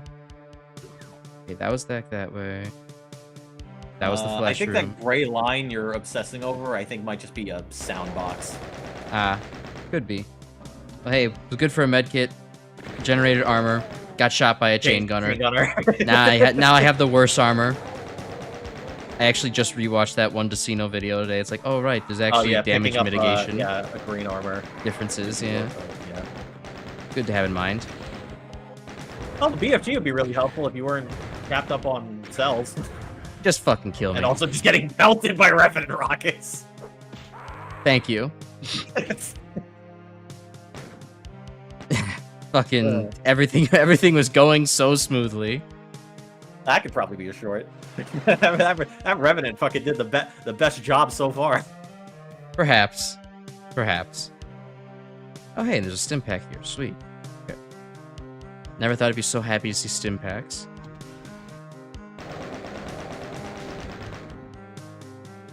As obnoxious as they could be, I do find it just incredibly funny that Revenants just like literally just make the fucking generic like cartoon punch sound effect when they just whack you. Oh yeah, it's absolutely the funniest fucking thing. I love it. Alright, but this one didn't go too well either. Let's try that again. Yeah. You remember 3 or 4 years ago you replaced all the sounds in Doom with Undertale ones via the sound font, and the video ended up being over like 8 hours long? Oh my god. Like every sound and sound effect? Are you saying, Brainlet? I mean, that would kind of make sense, but that's... Oh boy, that would be crazy to end up playing with. Imagine every single time you fire the Super Shotgun, Megalovania starts playing in its entirety.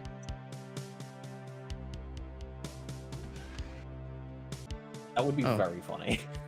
Hold on. Stream just died there for a little second. Yeah, Okay. yeah, I noticed too. I think it's back up again. Okay, good. All right. But, I don't know, in case it got cut off, yeah, I think it would be funny as hell to have the chain gun fire one note of Megalovania every single time it fires. I think that would actually be really fitting and work out super well. Every instrument in the soundtrack could have worded it better. So how'd the video end up being 8 hours long? Oh, I guess you just lined it all up. Yeah, it makes sense. That's pretty good, actually, though. That would translate well. It's a different kind of chiptune-y type thing. MIDI. Retro. I'm showing my musical illiteracy at this very moment. Oh right, that was the one thing. So just be mindful about saving in this room, because I do know if you hit triggers the wrong way, you can get soft locked here. All right. Well, that's all right. I've been saving not the most recent save slot anyways, so yeah. Because I believe you have to shoot the switch up there in order to get out of the room. Oh, I see.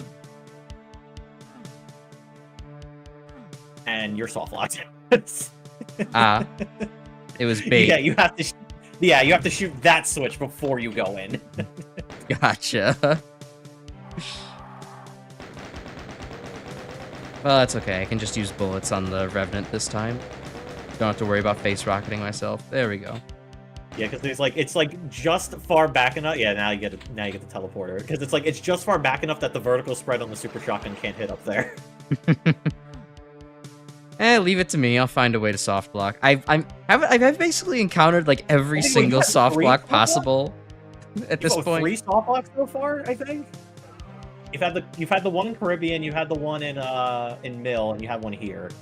Oh, and that's just the ones counting in TNT as well, because there was that one time in what was it, Doom 2, where like the elevator just didn't work, and so I got stuck in a small cube. I got stuck in the wage cage.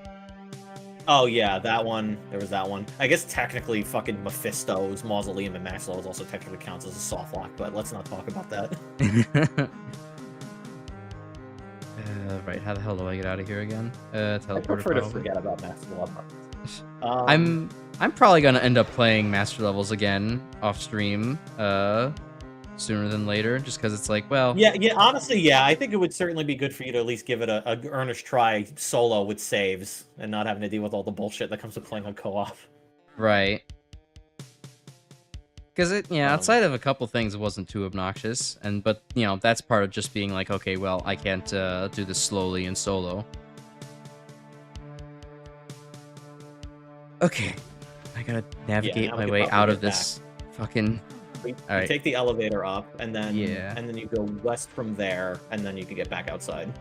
All right, there we go. Or east, technically, from the. I think that is one. East on the auto map.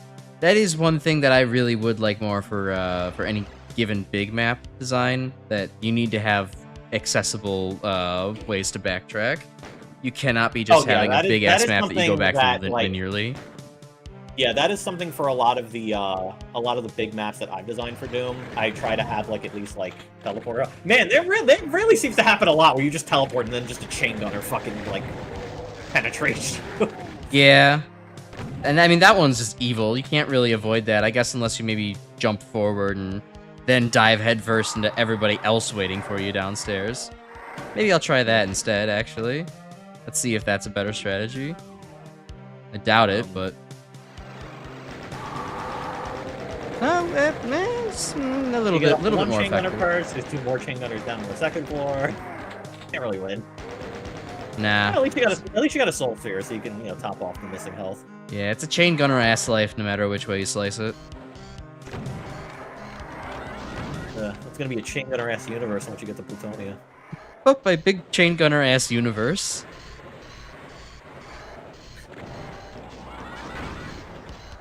Man, Arachnotron. Feels like it's been forever since we've seen them. Yeah, I guess so. I mean it's been 2 maps, but it's been a week for me. So. A week for me, and yeah, it's been an hour and a half on this damn stream alone. Let's see. This seems pathetic, but this like mesh fence is actually like ruining my depth perception. I cannot see anything past this. Oh, I'm sure there's a break in the fence you could just fall through. Yeah. Yeah, like right there. There it is. Ow. There's the chain gunner that I was hearing. They will not let you rest. Chain gunners everywhere. No, they won't.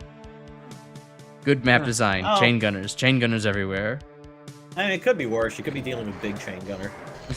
What could be worse than one random chain gunner across on the other side of the fence? Oh, I know. 2 random chain gunners. Or big ass fucking chain gunner on 4 legs. With a big, beautiful brain. Or the entirety of all the skeletons in my closet. I see we are in an impasse, Spider. Oh, that's okay. Yeah, that's a vial. Wow, the whole Plutonia crew's here. God damn. Alright, that's proving to not be very effective. Yeah, that's Take his ass out at least. Oh, hey, there's Spider Mama. Oh, God. Alright.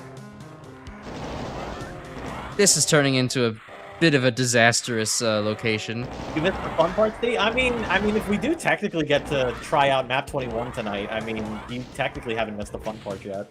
Besides, the entire, as Grim just said, D, the entire family is basically here. I'm fighting all the big boys right now. Alright. Yeah. What the hell am I doing? I have a BFG. I'm just gonna go down there and ball. You've had a fucking BFG since like map 15. You can probably use it. I don't know. I just never think to use the BFG for some reason. I very much get into that like, RPG player mindset of but what if I need this elixir in the future? It's like I have to conserve the BFGs for the threat. My brother in Christ, there are 3 cyber demons. This is the threat. Oh, I mean, technically for Spider Mastermind, you could probably just like BFG and then just like run up directly in front of her, and you could probably just insta-kill her with it. Yeah, that didn't work out for me too well in Doom. End of the the 2nd episode of Doom 1, or is that Doom 2? Third episode of Doom 1. 3rd episode Doom 1. Yeah, that was a fucking sight to behold. That took me like 6 tries. Just safer do this. All right. There we go. I guess, too, I also just tend to prefer long-range combat, I guess. At least for right now. You had way too much of the RPG mindset in the original Doom, to the point where you got bored from forcing yourself to only use the shotgun. You called it the workhorse. I mean, it is the workhorse, after all. Like, you're not wrong with that. Like, if it works, why fix it? I can make this work. It's simple. The ammo is plentiful. It's everywhere. Why am I going to do anything more complicated? This is fine. Yeah, well, see, that whole like RPG stockpile mindset's gonna be a real bitch if you ever do get to play Eternal, because oh boy. Yeah, I think the thing is in Eternal, the ammo is so low, like your reserves are so low that you kind of need to learn to switch anyways, and the game does a very good job of encouraging you to switch. So yeah, well, because Eternal's whole grind is, you know, use up all your weapons, and then when you need ammo, chainsaw near a zombie. Yeah. And then get back into the combat again, which honestly gets old really fast. I'm not really a big fan of Eternal's gameplay loop. Fair enough. Let's see, Spider Demon and Cyber are immune to splash damage from rockets, if you're right. I know the Cyber Demon is. I don't remember if the Spider Demon is also immune to splash damage. Anything that's considered a boss entity in Doom is immune to splash damage. Although I guess technically Barons aren't, even though they were the bosses of Episode 1, so... Yeah, but they got repurposed to normal enemies, so... Yeah, it's alright. Yeah, we don't have to think of them. Cyber Demons and Spider Demons demoted. have splash damage immunity, so generally if you're fighting them, Plasma Gun or BFG is better than trying to rocket the wall. By the way, my pistol starting every level or doing one big continuous playthrough. I've been just doing one big continuous playthrough. It's just, considering this is my first time through all of the Doom, official Doom stuff, I figured this is just kind of the easiest way for me to do it. I don't need to, yeah, and considering how tough some of the map design can be, like normally, I would not recommend him doing pistol starts on most circumstances. Although, when we do get to Community Night, pistol starts will be a must for that, so... Right, that'll be the only option, so... Then you'll get to, Brainlet, then you'll get to see me, you know, to struggle with having only basic weaponry at the beginning of every map. Yeah. There is also a reason why I'm also going to be vetting for Community Night, too, because, yeah, if I happen to find pistol start maps really difficult to pistol start, they're probably not going to be in the first Community Night. No, I'd have to have much more time to gain some skills. You know, like I said, that's why we're doing the pre-Plutonia Community Night, and then, you know, we'll have and the post-Plutonia. Yep. Yeah, post-Plutonia. All right, so yes, Doom 2016 is an extremely easy game. Yes, you are correct, Brainlet. Let's see. So, how do I do this? I have to cross. 2016 is a game you can absolutely just, like, as soon as you get the super shotgun, you can just solo the entire game with just the super shotgun. It is that easy. It's still alive.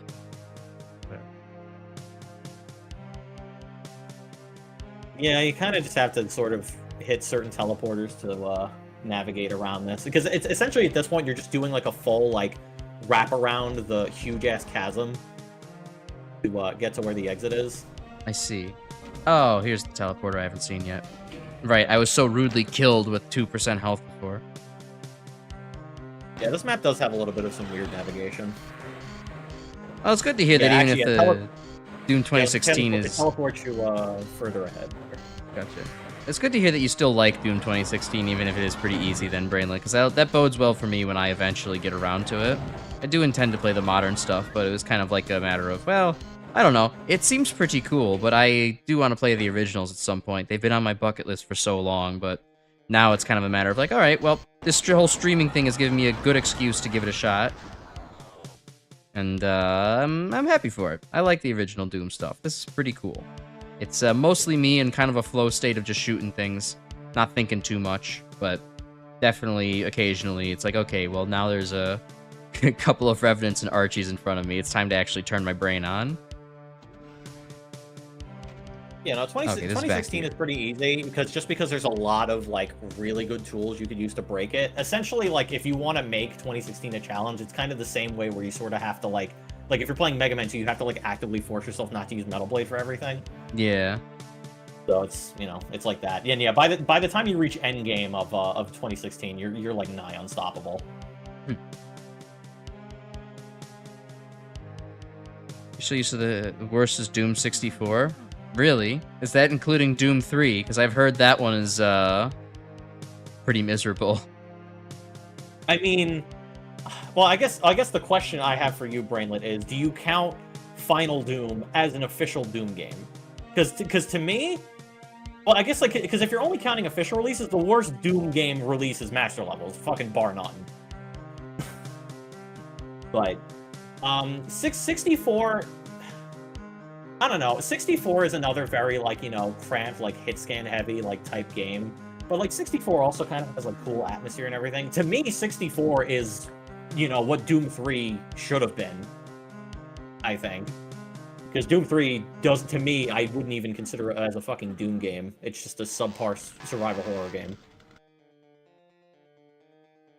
Used to the fandom saying you don't want to play with you more after Eternal came out, but 2016 still looks like a good time. Yeah, I mean, you know, you had something that started all off anyways, right?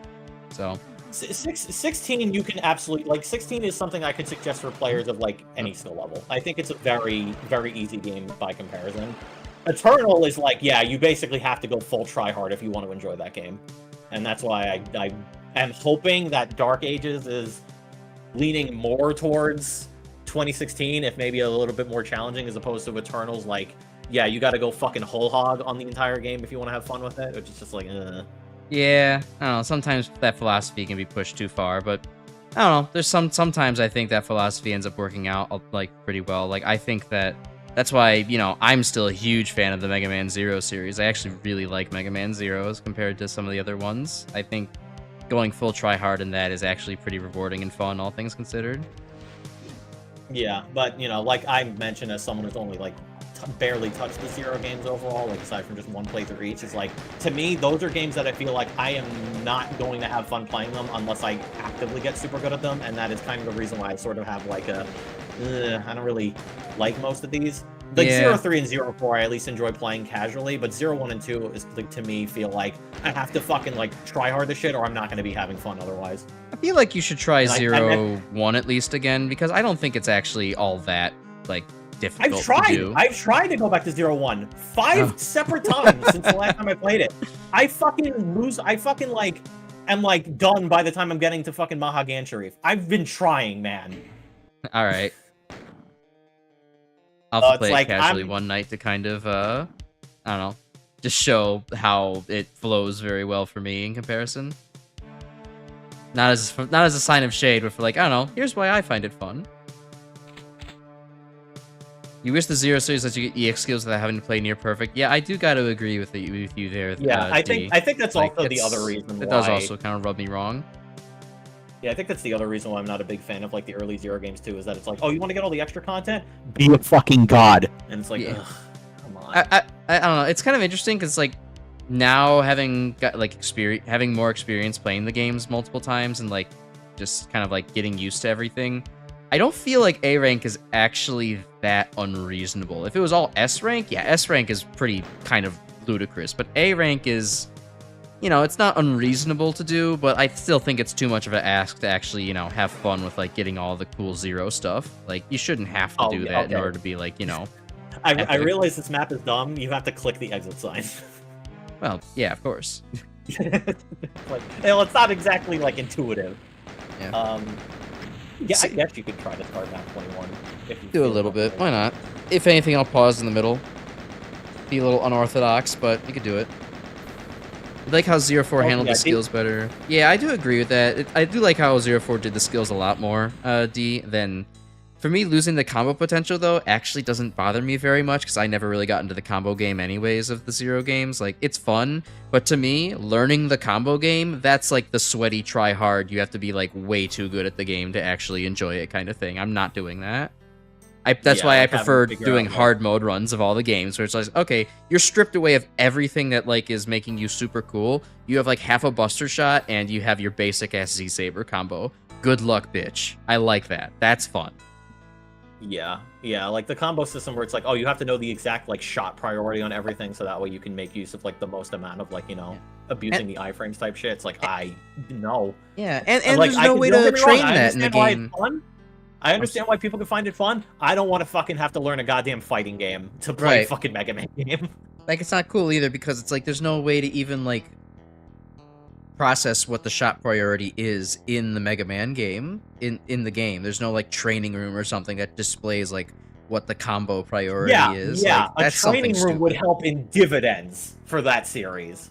Oh my god, that would help so much.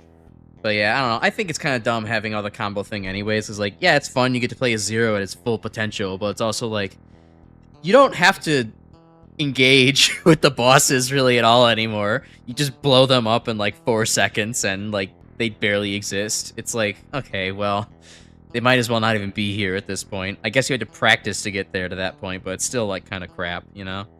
I love how you say 0 at its full potential. Meanwhile, like fucking 0, 1, and 2, it's like I have to fucking hit 200 enemies with my Z-Saber because I forgot how to swing it twice.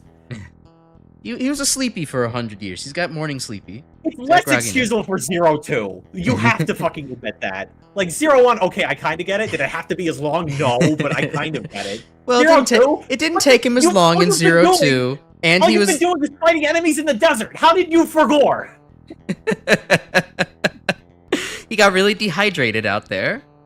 He's a robot.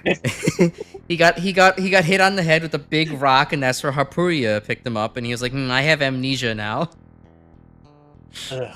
Brainlet, your ranking is Plutonia at the top, then Doom 2, Eternal 2016, 2016, Regular Doom, No Rest for the Living, Sigil, Doom 3, Legacy of Rust, TNT Evilution, Sigil 3, Resurrection of Evil 64, and then Master Levels.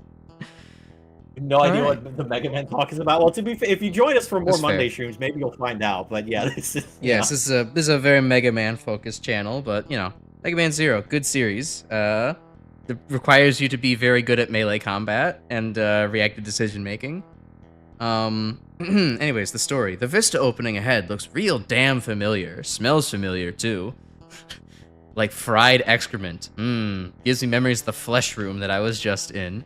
You didn't like this place before, and you sure as hell ain't planning to like it now. The more you brood on it, the harder, the madder you get. That, hefting your gun, an evil grin trickles onto your face. Time to take some names. The harder you get. Yes, okay. Administration Center. So actually, D, because I saw your one comment about how you said how the last level felt like 3 Doom levels stapled together. This one's more like 6 levels stapled together. All right. Definitely not going to get the same guy who made the last map too, by the way. He was which D, I don't think you were here for this, but I mentioned that how Drake O'Brien made map 20, map 21, and map 27 in this game. And the best way I can describe him is essentially would be me making fun bags, but making Doom maps. So that gives you an idea on how fucking convolutedly big they are. Oh well. We can take it. Just gonna take a while, you know. I'll probably stop midway through at some point through this. I doubt that I'm gonna get through this in well, 13 minutes, hell no. 40 minutes if I'm feeling generous. Yeah, probably not. Yeah, I mean, if you're trying to, especially if you're planning on trying to UV max this map, you are not finishing it this stream unless you plan on going to fucking midnight. Yeah, probably not.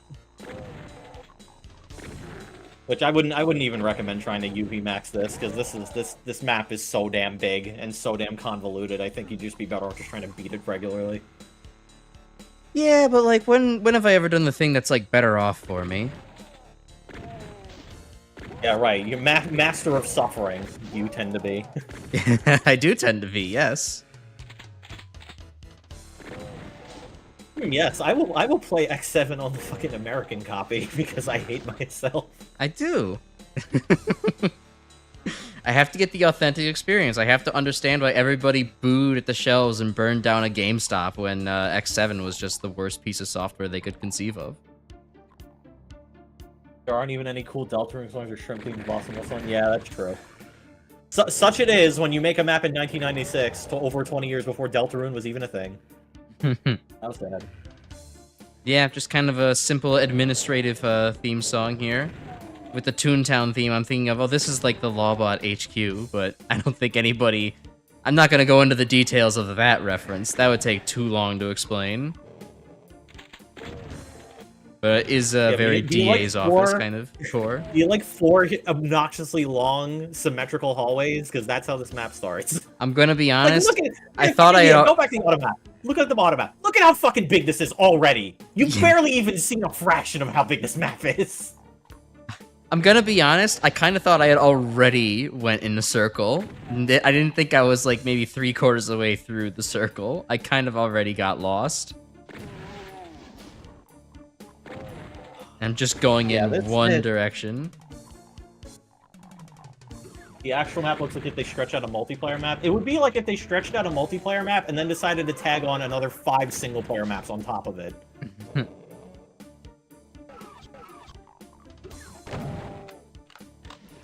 Alright. Well, it's time to do the Crash Icarus thing. Save at 3% health. Of course. You hate this level, it sold your brother a gun. Damn. That's a pretty big condemnation of it. I guess, I don't know, I guess the admins thought your brother really needed that gun, which, that's fucked up. But I guess it is also the Hell administration, right? So, they have a job to do. If this map was a super secret level, I don't think people would hate it as much. I think it's the fact that this map comes right after the huge-ass ordeal that is map 20. And it's just like, I don't want to fucking play another fucking huge-ass map. Yeah, no. And it's like, doesn't help that the quality of map 21 is already worse off because of the fucking overly symmetrical map design, the weird fucking progression.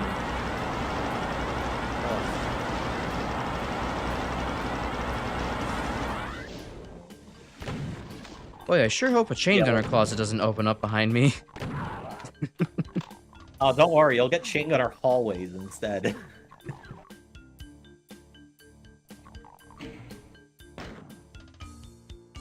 Yeah, I'm not gonna blame you in the slightest if you're a little extra save scummy with this map. You absolutely deserve to save scum it. It is, you do not want to have to fucking redo like 20 minutes of progress over and over again.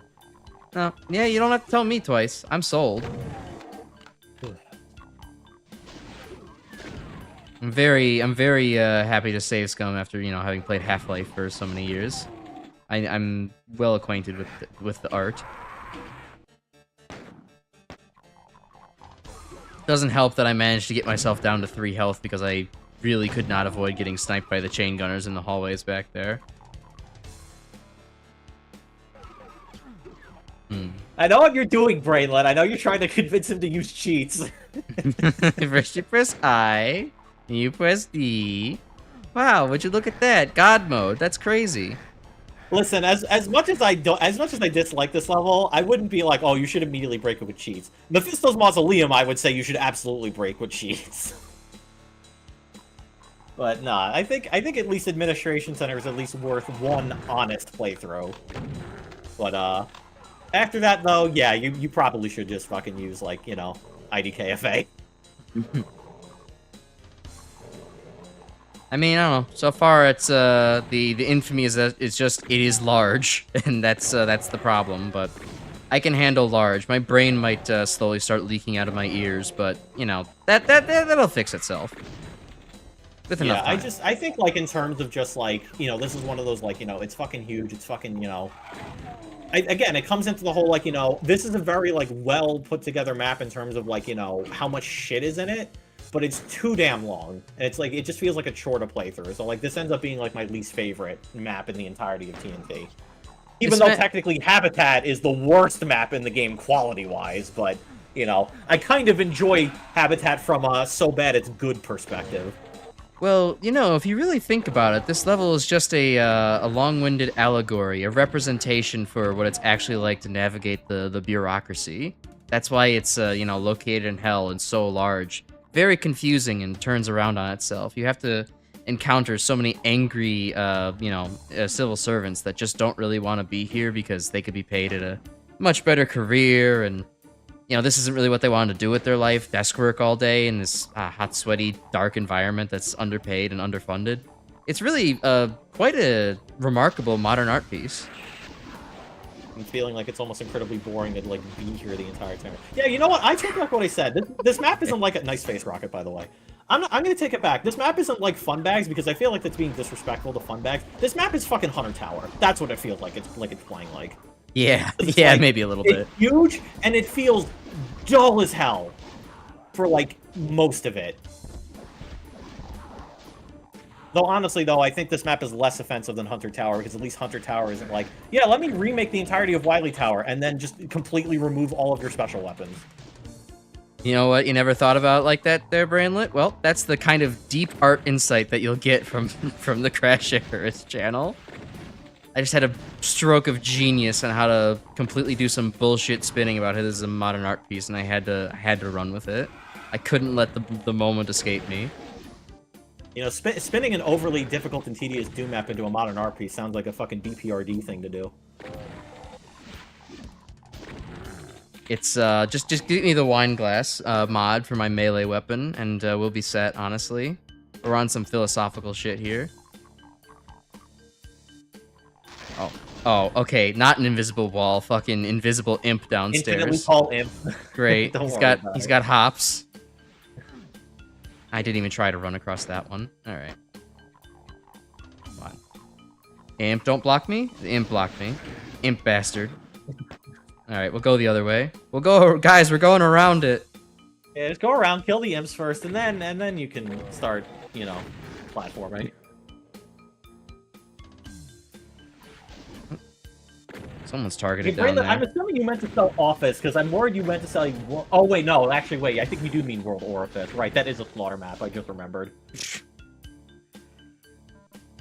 You know, oh god, I can't believe I'm gonna tell this. There was one time that reminds me of me and my friends were playing D&D, you know, as you do, and our DM, she made the mistake of letting us design features on the map, and one of the things that we collectively settled on was what was the cum hole. It was just an infinitely deep hole that was turned into a sleazy attraction where people just go to various stalls and jerk off to, and just let it go right down the hole, and it goes away and doesn't come back. Maybe it might just be a really deep hole. It might be just really bad in several decades from now, but that was something we came up Come with. see the world's biggest cum hole, right next to the world's biggest sky gina. Only $20 per person. I'm just glad. I'm glad I confused the two people in this chat here to hear that. You heard me right. The cum hole, the world's best attraction. Come see it. It's Faerun's 8th wonder of the world. And in 9 months, you might have a 9th wonder popping out. Yeah, the 9th wonder being the baby that was spawned from the cum hole. Yes, that is the joke. Thank you, Joke Explainer 9000. No problem. You're welcome. I only explain high-quality jokes. Yeah. You had to step out for a second and you missed the setup? Okay, the setup was that we were playing D&D. Me and my friends had been playing D&D a while ago, and she just made... Our DM, she made the mistake of letting us design features on the map, and among the features we made were just the very large cum hole that everybody could sleazily do their deed at.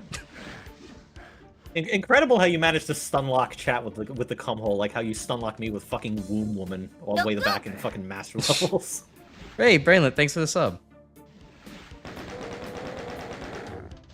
Yeah, so every once in a while, there's some cursed information rattling in my brain that'll make its way out. Cum hole, Womb Woman, Smart Woman. I have Super Elephant. You know. Yeah. That's how it goes. No campaign you got in was that cursed. That's the thing. Like, the rest of the campaign was fairly normal, all things considered. There wasn't anything too crazy in there. It was just we had an opportunity for degeneracy, and we decided to take it. You know, it's just Yes, it's just this what place happened. does love pain floors. The central hub where you have to constantly keep coming back for the keys is a fucking pain floor. Oh yeah, I have a red key now.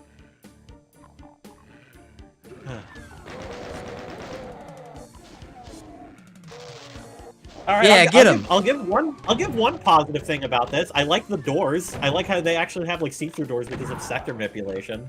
Yeah, they're that's kind of really like cool. transparent and nice. So what's the tech behind that? There's a sector manipulation thing for it? Yeah, I'm not sure if it uses dummy sectors or not. I haven't like.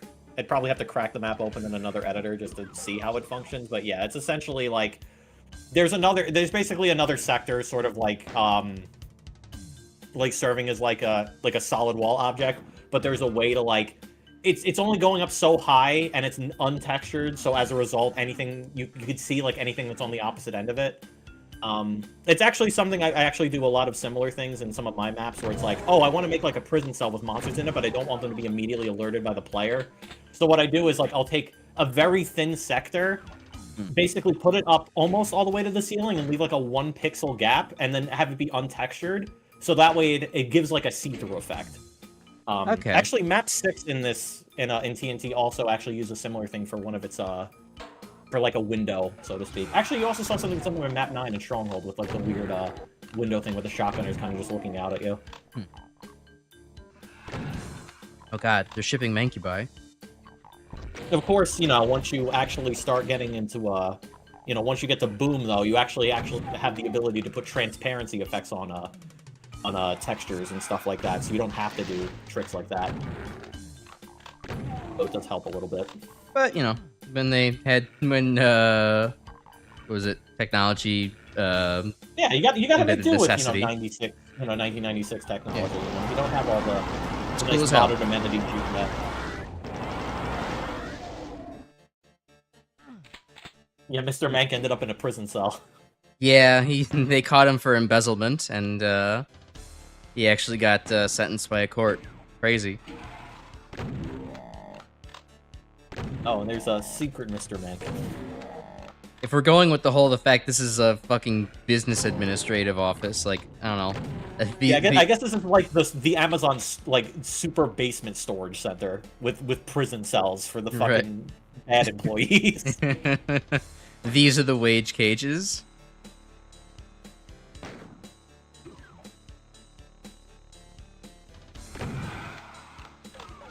The dark, dank wage cages. Good God, there's no lighting on this this area anymore. Oh, hey, the area map. Oh, at least you got a computer area map. Oh, so you can probably see how fucking massive this thing is. Do I dare look at the map? Maybe in a second here. Presses tab. Holy fuck! Oh my goodness! Oh my goodness! Yeah! This is a behemoth the of a entire map. second map just stored off to the side. I'm in danger. All right, well let's zoom back in and pretend that the big scary map isn't there. All right, perfect. We're back to sanity. I'm in danger, said most people that probably go down to the administration center because they don't want the principal to yell at them. The map looks like a cell, like in the sense of, yeah, no, I guess it kind of does. This the square shape does kind of remind me of a plant cell. It makes sense. Good science observation there, D. Mitochondria? That is the question. It's the damaging floor part, obviously. Although that wouldn't be in a plant cell. That would be in the animal cell.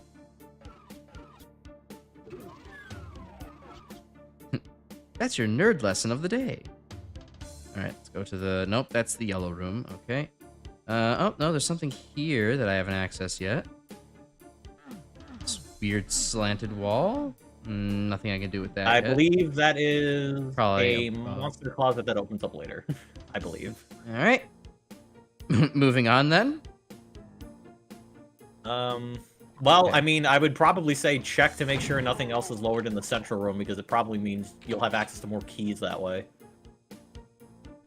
Because essentially the progression of this map is get key, go into area, after you finish exploring entire area, check middle, see if new keys showed up. Gotcha. Repeat until all keys. Oh, I hear a bony boy.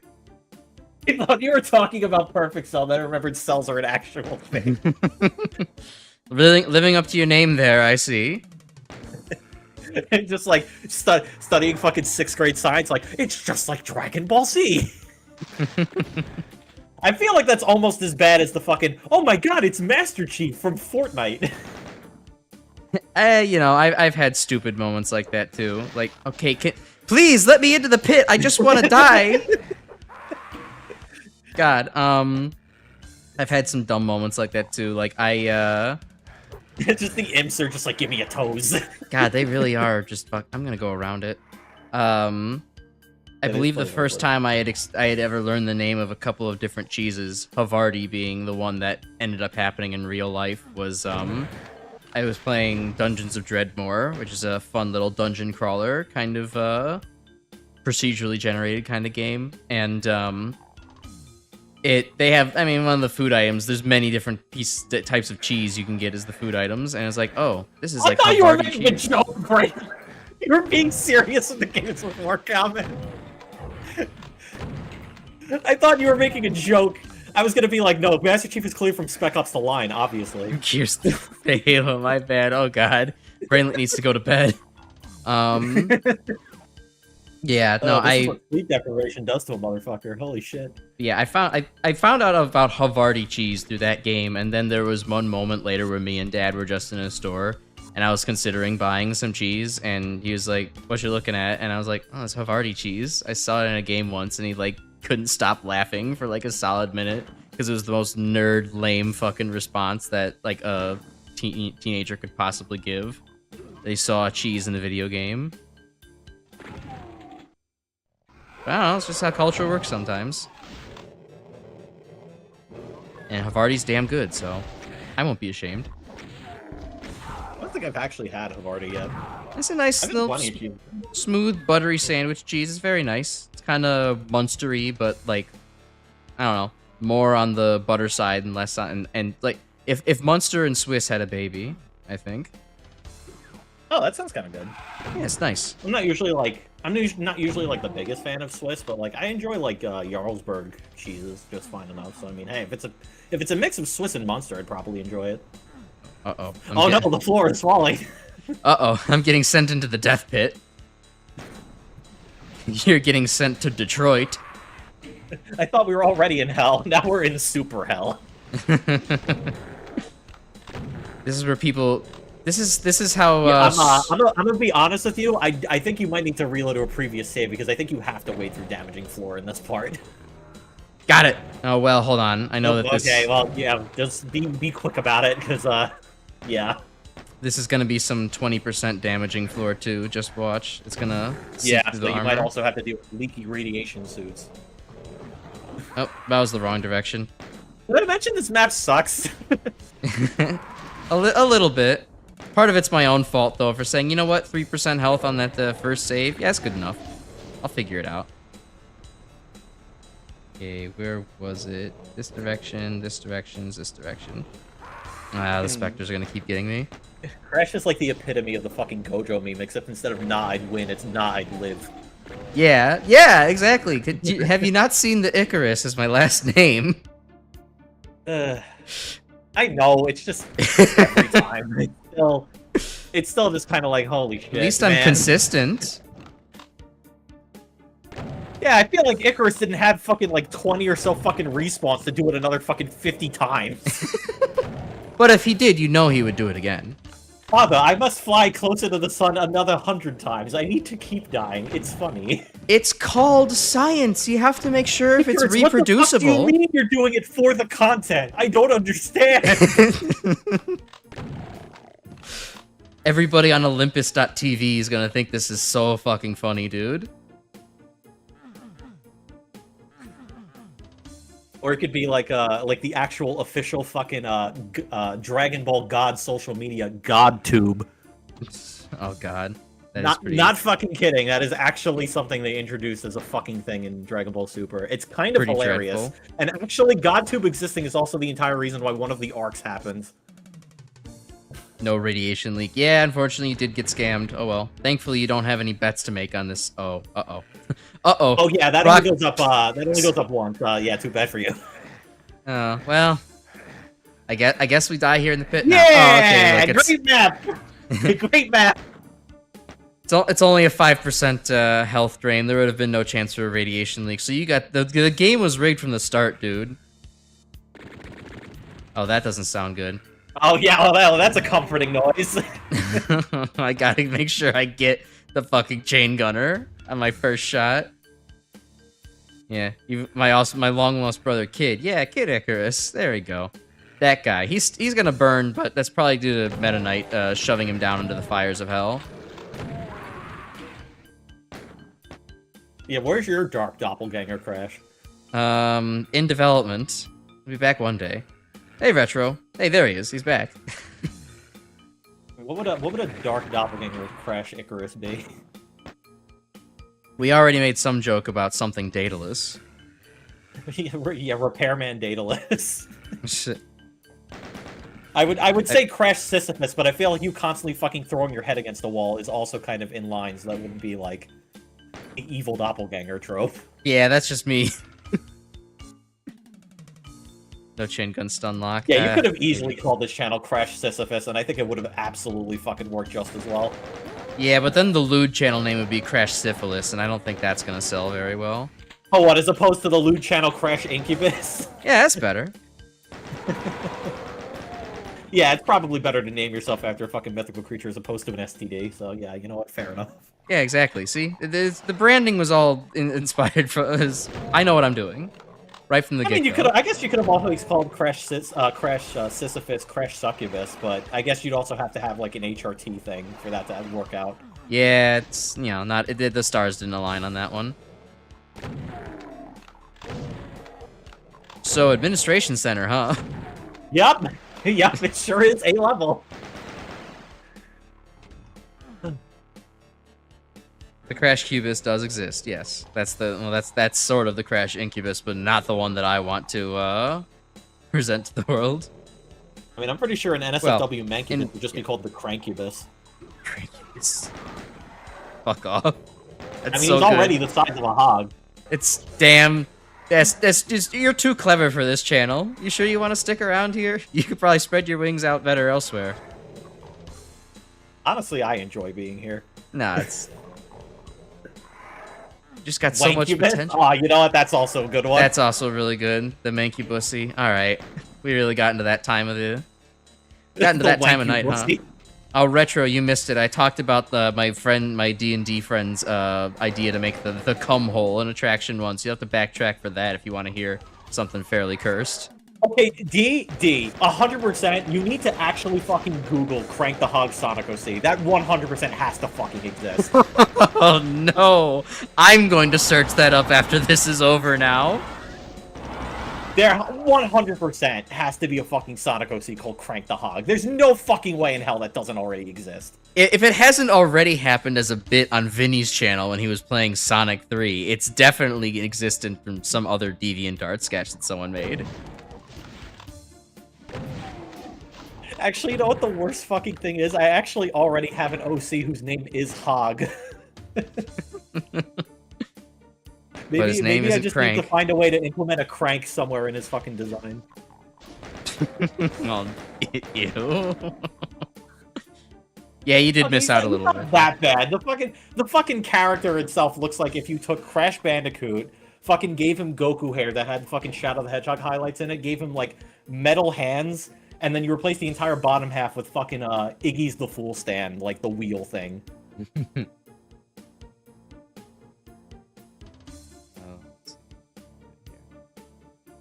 Yeah, somebody mentioned cursed Crash art. We gotta bring this piece back up. Are you bringing searching up Crash the Hedgehog? Yeah, this is the fucking art that came up. Yeah. Anyways. Well, I heard cursed Crash art. And I thought you were gonna fucking post the Mpreg thing. No, that stays private. That stays locked away. Aside from your profile picture. Aside from the profile picture, yes. Full version stays completely locked away. That doesn't see the light of day. Except for the 100 sub stream, obviously. If you want to see that in its full glory, go check that stream out. I was meaning the raunchy full version that I don't even have on my computer, but Dirt Nolk has somewhere on his. That's fair. That's fair. That is entirely fair.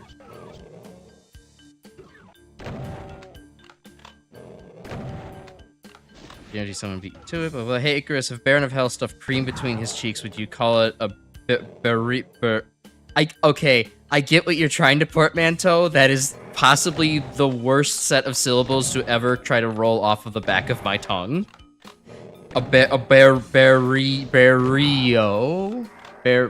sounds like I'm saying barrio incorrectly on purpose.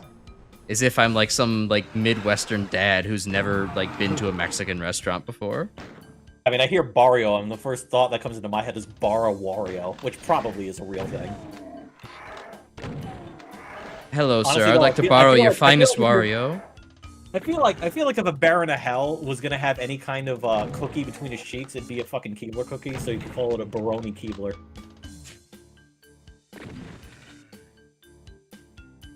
What a fucking meeting of the minds we're having tonight.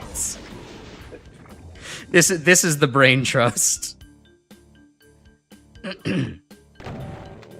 I thought that was a cyber demon for a second. I was about to shit myself. No, be a little bit cramped. I think if a cyber demon showed up, I think you'd be able to kill him easily because he wouldn't be able to move.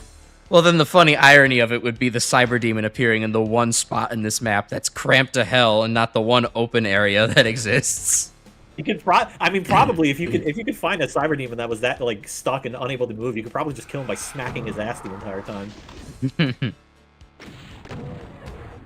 Oh, multiple revenants though. They're not afraid of that.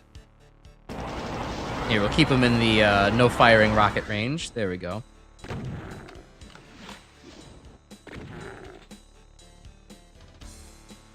Alright, where's the last imp? I know there's one more, I think. No? Okay. I think you got them all. Barori. Yeah, it's getting worse. It's gonna puke over yourself. That's beyond your cursed humor. If there was a cyber demon in such a crushing area, you'd be having some repercussions of evil. You know. Maximize the evil. Might as well, if you're making a long, terrible map, you might as well make it even more terrible, right? Just jam-pack it in there. Okay, there's nothing else here. Okay. Back to the center. I think we've gotten everything in the room, yeah. So now time to check if the blue key is available in the center room of death and pain. I think the blue key was available a while ago. I just decided not to go grab it. Oh, well. Now is the best time. Yeah, there it is. Oh, there it is. But that megasphere went down smooth. I'm back to yeah. We're back in the game, baby. Ah, he's back too. Well, there goes part of the megasphere. Also, I guess if there's another compliment I could give this map, at least if you're going to use any MIDI track for a long-ass map, Into Sandy City isn't a bad That's fucked. That's fucked up. Oh, he took the teleporter, so he's camping you. I thought it... Yeah, that makes sense, actually. I thought it was just, we're going to place him here. You're going to spawn in front of him. Giant room with only one chain gunner and a revenant. Yeah, kind of peak design. Monsters go into teleporters fast enough. If you click on the draw, you can telefrag them really fast. Good to know. Well, that's a really good tip for cyber demons because once you get the sigil, that is absolutely something you're gonna have to do.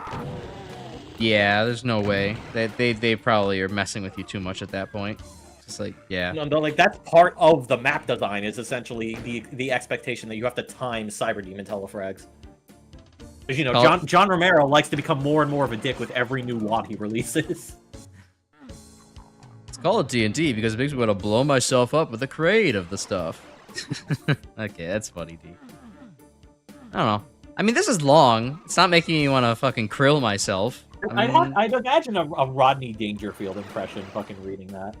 Oh god, it's called PNG because it makes me want to blow myself up with the crate of stuff. No respect at all.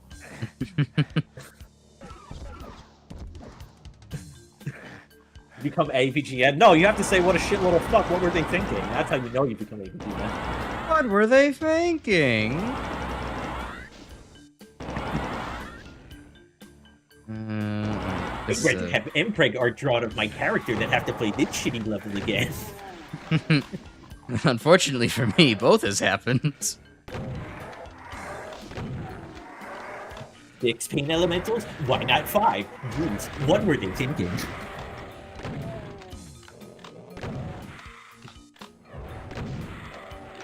I never actually watched much AVGN when I was younger. It just wasn't my style back then. Well, as someone who was like, you know, the progenitor of fucking, you know, early YouTube, I did watch plenty of AVGN and also Nostalgia Critic too. Ugh. Yeah, I mostly just stayed to like my smaller corners of Let's Plays. I think the only thing I did watch back in the day was I don't know, I can't exactly say his name because it's sounds like a slur, but you know, NIGA, HIGA. Anyways. Yeah. Yeah. Yeah. That was fun, but like, you know, outside of that, didn't really watch too much of the early video gamey content on YouTube. Just watched a couple Let's Plays. Yeah, Higa. Yeah, now yeah, Higa. Ryan Higa. There you go. I couldn't remember what he rebranded himself to. I think he probably just rebranded to Ryan Higa, I think. He just used his actual name. Yeah, no, yeah. exactly. I couldn't remember that he rebranded to his actual name, what his actual name was. I was just like, what was it? I know he kept the Higa part, but... Yeah, it's like, yeah, it turns out if your name sounds a little bit too close to a slur, it's probably not good for branding. Yeah, it kind of tends to not work out. I mean, I don't know. I always rhymed it together, so I put an E sound in there instead of an extra G, but that's just well, me. you could just say Nye instead of N. That sounds horrible, though.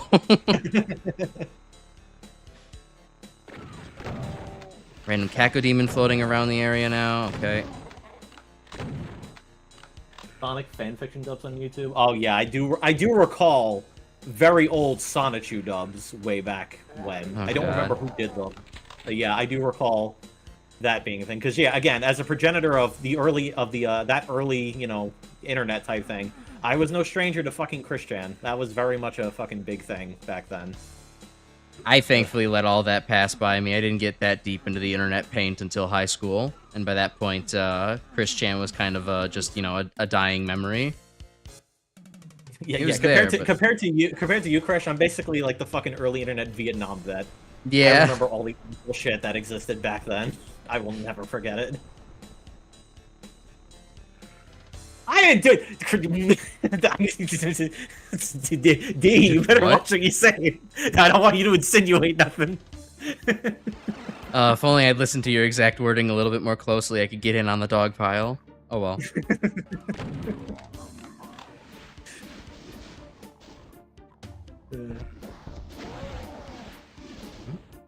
No, to get back to the AVG and nostalgia critics stuff. Like, yeah, I did watch plenty of their content, but eventually when you Wait, like, is watch this enough true? of their Hold on, content- chat. Hold on, chat is asking if this is true. Is this true? This streamer must know. please. I need context for what is true. What is the true we are talking about? You don't have to. You don't need context. You just say if something's true or not. Maybe it depends. Ah, the politician's answer. I see. Okay. We know, you know who's fucking limp-dicked over here. Am I right, fellas? Like, is it true? Is it true? Me pretending to be Otis from Barnyard? Perhaps. Perhaps. The Christian thing. What about? No, what I with didn't the actually do anything to Christian. No, I didn't. I think Dean's just trying to start shit because it'd be funny. That is the ultimate reason to start shit, after all. Yeah, no, that is. I feel like that is a fair thing to explain, considering that I thought the Gears of War thing you were saying before was a joke, and they were like, "Oh wait, no, he's actually from Halo. My mistake." No, I did not. I did not do anything to Christian Weston Chandler back in the day. I was not someone who bullied people for the sake of doing it. I was getting bullied myself back then. Me too. Oh my god. I had very weird bullying. Okay, you know what? Fair. No, I was not fucking Christian. I had weird bullying experiences back in elementary school. The weirdest thing I was bullied for was the fact that I was atheist, and there was a bunch of, like, you know. Oh, Christian well, I mean, kids yeah, at back school. then with the fucking Reddit atheism shit, yeah, I No, can like, this absolutely- was elementary school, like, before we knew what the fuck Reddit was. Like, that it was at that point where it was just like, oh, kids are spreading exactly what their parents have kind of, you know, told them to believe, and judging people for it in the same way their parents have told them to judge for it, or they've seen their parents judge for it. Yeah, it was just weird. I don't know. I got kind of, like, soft ganged up for that. Other than that, I mean, I was beat up for just being, like, you know, the smart kid. So, like, that's the obvious one. The weird one's the atheism. Yeah. I've never most of my bullying was more so people just being kind of like annoying assholes to me. It's like I've never really gotten anything physical, but I think because everyone kind of knew I was taking martial arts even back then, so it was just kind of like, yeah, I'll be obnoxious, but I won't physically touch him, so he doesn't have an excuse to fucking like judo throw me. Yeah, you actually had skills. I was playing chess, so that didn't like, work out too well. And I think like I think it reached a point where a lot of it stopped because there was one kid who was like especially obnoxious, and eventually it just reached a point where it's just like, and I almost feel bad because like I think compared to like a lot of the other kids who were bullying me, he was probably like one of the like least annoying. But I don't know. I think I was just having a bad day, so I literally like picked him up by the shoulder, shoved him into a locker, and just being like, "Stop bothering me!" And he was fucking mortified. So it's just like, and I think after that happened, a lot of other kids who were used to annoy me were just like, yeah, I'm not gonna do that. I'm not gonna do it anymore. I'm scared. I did deter one of my bullies once for a little bit by it was like 3rd grade or something, and like we were just out of like our library period, and we had just gotten like, you know, books in our little library bags. He was fucking with me, so I like swung the library bag softly into his nuts, and he keeled over for a little while. And then of course, in typical teacher fashion, I'm the one who gets punished. So yeah, you know, it's like, oh, you self-defending? Oh, you stood up for yourself? How dare you? Well, I guess at that exact moment, he wasn't doing anything physical to me, but like, man, fuck off. You know this was a problem. Getting the teachers to be on your side, like, in school is like the same thing about trying to get cops to be on your side, like, in fucking real life. It's like, you better have fucking video footage, that way you can cover your own ass. Yeah, and even then, they'll find a way to say that it's wrong somehow. Yeah, and then the parents will fucking rip them a new asshole. Right. At least if you actually have good parents, of course. See. I have gotten knocked the fuck out in high school before. That has happened to me. Yeah, I thankfully never had that happen. I think it was like 5th grade when I got beat up. That was pretty unfortunate, but yeah. Or well, I was in 1st grade. They were like a 5th grader. It was fucked up. Well, in fairness, the one time I got like essentially, well, I say knocked the fuck out. It was more just like I got fucking my block knocked off, but I was like reeling. I think was more so I was kind of being a little piece of shit to someone else. And like I think literally how as I remember it is that I think I just tapped him and he just turned to me, decked me across the face to the point where I like literally like a fucking cartoon flew out of my fucking lunch chair. It was just like on the floor and I'm just like, wow, that just happened.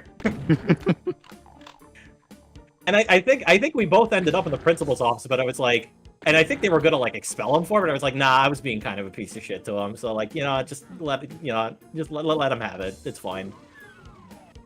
How noble. Yeah, 0 out of 4 secrets lock in. We could lock in next stream. Yeah, I don't think we're fucking looking for secrets. Actually, funnily enough, you're almost at the end, so you might as well just finish it. Oh, sweet. You never got beat up? Well, that's good at least, D. Yeah, thankfully that kind of stopped for me around, you know, like maybe 4th grade, 5th grade, that stopped, but the verbal abuse just kind of kept coming, so that was unfortunate. You got bullied for wearing your Ahega hoodie in class, Brainlit? Okay. Okay, but wearing an Ahega hoodie is like, you are asking to be bullied. Like, I don't know what else to tell you. Well, now hold on. We can't say that it was down to what he was wearing. That's not appropriate. But, no, it's, that's...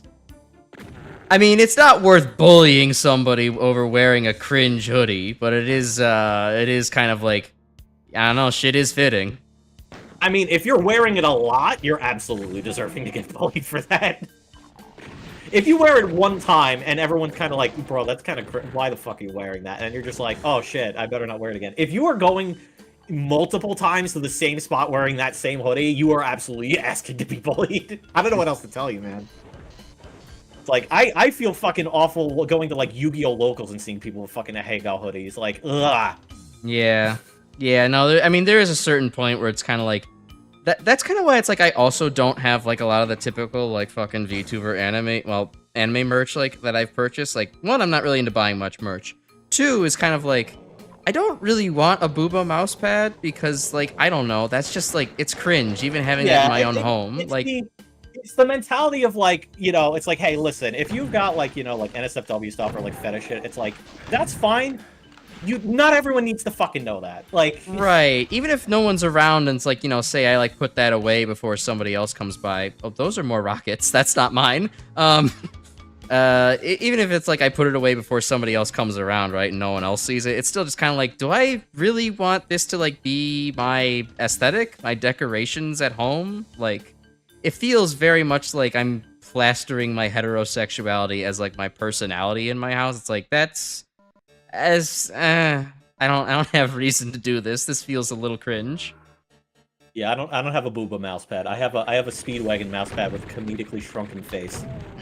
I have just a regular ass like arm pad and a wrist pad that are made of jelly, and they're like just matte black, and like that's it. These are like office office items that you would have at your office, and like that's my wrist support. I could have succumbed to the dark side and gotten one, but I was just like, no, No, I'm not doing that, but who the hell knows? I'm going to ASIN next week, so fuck it. Maybe that'll be something that when my friends end up being like, oh, here, Crash, here's your Oshi's fucking Bua mousepad. I'm like, thanks, I guess I can't get rid of this now. Alright. Let me ask that. You're... So, like, next week we're still doing normal stream schedule, but then the week after that, you're taking the break. Yes. Next week Okay. I will be able to do streams, but then the week after, like, I technically could, but, like, I don't know, I'm coming back, and I just kind of want some time to chill out. All right. No, I just wanted to clarify that because I was kind of realizing we probably should eventually get like the rule list set up for what can be submitted for the community night. Yeah, I know. I gotta get to that eventually, but we got 12 maps left in TNT. We got some time. Let's see. Well, you got 9 left. What do you mean? Oh, 9. Never mind. Let's see. Come on, Crash. You gotta sell the Crash Cube. You gotta remember the secret maps are maps 31 and 32, so that's why. Catching up on chat. You never washed the Hega hoodie, so okay. I'm gonna assume you gotta be left some fucking crusties on it too while you're at it, there, bud. Disgusting. some decoration on there. A little bit of Jackson Pollock going on. Okay, so let's see. Catching up on D's story. You had an upperclassman bully who was mostly just acted annoying, irritating, acting like I was his friend when he really just wanted me to humiliate myself because he thought he was deficient. Damn, that's fucked up. That's like weird mental torture. I think didn't I'd have any of actually that. rather have people just bully me outright than be like fake friends. That feels so much worse. I think I kind of had some like fake-ish friends, but I think it was more like, oh, we just never really aligned that much in the first place, did we? We kind of like bonded over 2 things too quickly, and then like found out that everything else was different and didn't work out anymore. Yeah, or it's like the whole, like, you know, trying to self-insert, like, into literally every aspect and not give you a moment of fucking rest. Like, that's like, ugh. Thankfully, I didn't have that, though. Ugh, Yeah. God. I am very good at pushing back and being like, no, I need my space, thank you. Back the That's fuck like, off. I try to be self-conscious that I don't end up doing that sometimes. Because sometimes I feel like I overexert and it's like, oh, fuck, he's gonna think I'm weird because I'm not fucking giving him a moment of peace. That's okay. As long as communication is in place, that does not become too big of a concern. Oh god. Okay, I didn't mean to fall back into here, but Beware the teleporting cyber demon. you're brainlet. You're raw dogging your mouse. You never had a mouse pad in your life. You're turning into a fascinating little gremlin. The more I hear about you, brainlet. This is interesting because I at least have a mouse pad. Brainlet, I suppose we shouldn't be too shocked. I guess, but, you know, most of the time it's a little bit self-deprecating. This is starting to get a little real. No offense, though. Professor misattributed a meme catch race and wasn't sure if they did it as a gaslighting thing or genuinely thought he made it up. Ooh, that is kind of weird. Yeah. I mean, I know one of my friends definitely had also a period of, like, you ever run into the situation where all they can do is quote memes? Or specifically, they can only quote, like, 1 or 2 memes constantly? Yeah, that can get to be a bit much. It's like, get some new material. Yeah, that gets... Ugh, yeah, that can get old fast. Especially when the memes you're quoting are, like, you know, fucking... You know, late 2000s memes, so your only options are fucking firing your laser and this is Sparta. Ugh. Yeah, it gets annoying fast. Like, at least nowadays we have such fucking gems like Amogus. Yeah, they're quick, they're easy. Yeah, it's like, it's not a whole fucking sentence, it's 1 word. Maybe 2. Oh, I didn't expect to teleport there, that fucked me up. Get back in here. We're trying to do the weave in on the cyber demon kind of thing. Weave? Yeah, sort of. Oh, hey, there we go. He's dead. There we go. Good. You got him. Whew. The Crash Kagao hoodie. Look, I'm sure we're gonna get fucked up art eventually of this of me. Okay, you just gotta be patient about it. We'll have stuff for all the Crash Coomers out there. That's what they attributed to you? You smelled the peppers, man? That was essentially it? You smell the peppers. Something. Pseudo Jamaican accent. Okay. Asking you to say the line, D. Okay. Say the line. I'll keep that in mind and not overuse that joke with you if it ever pops up, then. Alright.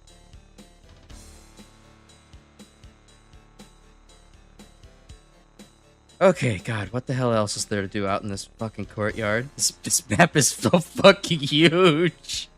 This is so stupid. To be fair, D, I don't think you'll have to worry about me constantly quoting you unless I physically hear you say it. If you're just writing in text, I don't think you have anything to worry about. Fucked up art So looks like a job for if me. we ever find ourselves on call with each other again, don't say it. don't say the line. Yeah. Okay. I don't know. It's like I'm trying to think of like Jamaican accent for something like that. That seems weird because like the only two things I could think of, like I guess three things Jamaican accent would like be like Bob Marley, Grim from Billy and Mandy, and like the fucking weird ass Steven Seagal like music album he did with the fake Jamaican accent. That sounds like a fucking that sounds like a Discord night experience if I've ever heard one. Well, I mean, have you actually like heard of it before? I figured No. you'd at least know of it. Okay, I'm kind of surprised as a Vine Touch Joel Wash you haven't at least heard of it. Because he was fucking losing his shit over it. But I recall the specific line in question from that one that sent him into a fucking laughing fit was, "Me want the punanis that would be fat." Oh God. Okay. Maybe I do remember it vaguely from some Joel stream, but it's been a long time since I've heard of it, so I wouldn't remember it. Yeah, oh God, there's the Archvile out in the fucking middle of nowhere. Yeah, anything involving Steven Seagal is probably something that could be made fun of, because Steven Seagal is like fucking Tommy Wiseau, except Steven Seagal is probably less nice of a person because he has a lot of weird fucking views. Mm-hmm. Yeah. I've heard. Also, to give credit to Tommy Wiseau, he only made one bad movie. Steven Seagal made several. I do remember Steven Seagal traveling to Belarus and eating a carrot that the dictator handed right to him in front of him, being like, "This will make you good and strong for your next acting role." And it's like, okay, this is an interaction of all time. I don't know why that's the. Well, I know why that's the one I remember because it was on Last Week Tonight, but. Or like him pretending that he was born as a Russian to like hang out with Putin or something. Like, oh God, maybe that was the fucking origin story of why he went to Belarus. Because they're pretty buddy on the world stage. Well, I mean, we're basically at the end of the map, so no need to worry about missing anything else. This is the whole time. Gotta head out doing thing. Yeah, glad you got to talk and join. Yeah, I'll see you around D. And in fact, I was gonna probably post it in the Discord later, but I think I might have time for like a movie night maybe on, or well, quote unquote movie night on Thursday, just to hang out a little bit. So okay, I'll message everybody, talk about it. Ooh, what do you have in mind for a movie night? Well, I think we could just finish the Mega Man movie. For one. Yeah, I guess we probably should finish that. And then maybe figure out anything else to do. All right, I know you said it's not worth UV maxing here, but like. Bruh, you're not telling me you're gonna look for. Are you actually going to? I mean, really? Do you remember where the stuff is so I can just rush to it real quick? Kinda. I wouldn't recommend. I don't really think any of the stuff you're looking for though would be like. Well, I guess there is like one thing that would be good just because it might help you top off on your cells. All right. That's all the motivation I needed. I'm gonna fucking. I will cut off my leg to make you suffer. It's the greatest form of pleasure I can experience. Listen, I don't care. I'm not the one who has to fucking get up for fucking 9 to 5 tomorrow morning. I don't give a shit. Finish that. Yeah, maybe watch Tsunami. That could be good. Just do something. Maybe I'll start booting up extreme mode and do the no continues playthrough.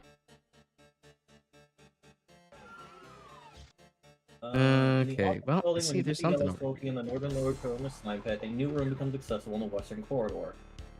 Find there a new corner, mark away a picture on the wall, open it to access to a room with a teleporter. Teleporter takes you to an L-shaped room with a ledge on the western and the southern sides.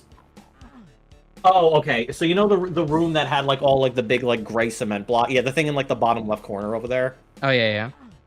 If you get back there and if you can ledge jump onto like the fiery part, there's like a couple of fake walls that lead to a BFG and a bunch of cells. All right, we'll do that. So I think that's probably the only secret I'd recommend. Onward. Can you find all the secrets for me? See, Grim, I have to do it. Otherwise, Brainlet's gonna be so sad. The chat demands it. Well, you did already find the Mega Armor, so that one's already covered.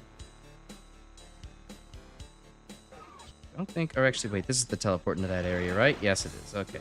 Yeah. Yeah, so if you can ledge, so yeah, if you can Gotcha. like, yeah, you have to hopefully not get crushed here, but yeah, if you can run up into that ledge, going to like each side, there's fake walls with a BFG and cells. Mess that up. And mess that up. Okay. You're probably gonna have to run through the center, I think, to get enough height for it. I see.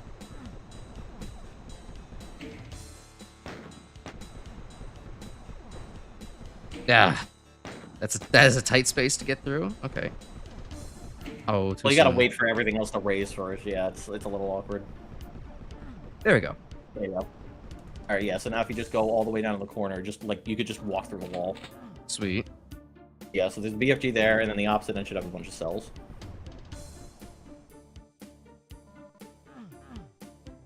Alright, I'll grab a couple of maybe some shells while I'm here too. There we go. Well, some shells. That's worth it. Alright. I thought there was more. Oh well. Let's see. Into Other the balcony area. around the center slime, but turn right, look at the south wall, open a section that is marked by a standing health bonus. Inside a lava room, you will find a soul sphere or med kits. Oh, soul sphere wouldn't be bad to get, at least to top yourself off for the next map. Just go back to the center. So no, not the center. So you know the upper balcony where you had to like run across, they were getting fucked by the infinitely tall, hitboxes. You have to get back up on there. The one of the walls, like all the way on the south side, has a wall you can open that should take you to a soul sphere. Gotcha. Okay. I'm struggling to remember how I actually got up there. Go to the door that isn't marked by like a skull like key. No thing. key. Yeah. Okay. Yeah. That should take you. I took the long way around. You know, because we need to prolong the stream time even longer, obviously. Yeah. Let me get my steps in. Okay, through here. Right, luckily, I think this is like the most awkward one to get. The last one is outside, in where the exit is. So that Gotcha. wasn't too bad to get. Okay, so something up around here. Yeah. Well, normally it would be marked by a health bonus, but I think you already picked it up, so you kind of just have to like gauge where it is. Oh, is it? Do I have to hump the wall? Where... Oh, okay. Yeah. Oh yeah, it's that room. That makes sense. Okay. All right, got that one, and then what's the last one? All right, the last one is there is like a part of the outside wall that you can lower that gives you an invuln. Okay, so I need to go back out to the exit area. Yeah, so you got to get back outside to where the cyber demon was, like the big open area. Gotcha. Okay. That was the blue key room.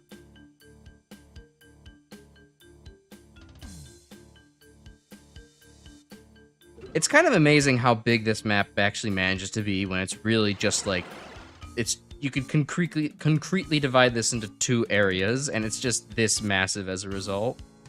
Yeah, it's just like a lot of stuff that's like condensed because of how especially how it's like sectioned off too. Yeah, it's like one of these walls will lower, and you can get an invuln from it. Gotcha. Oh. I am pressing E, even if it's not making the oomph sound.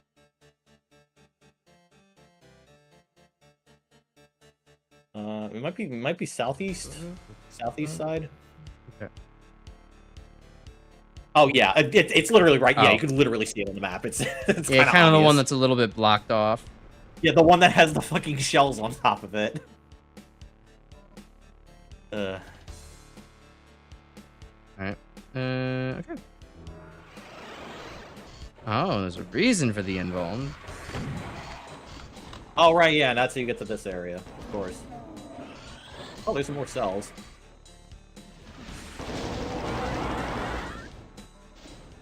Bullets. Yeah, you could definitely use some more bullets. Machine gun ammo.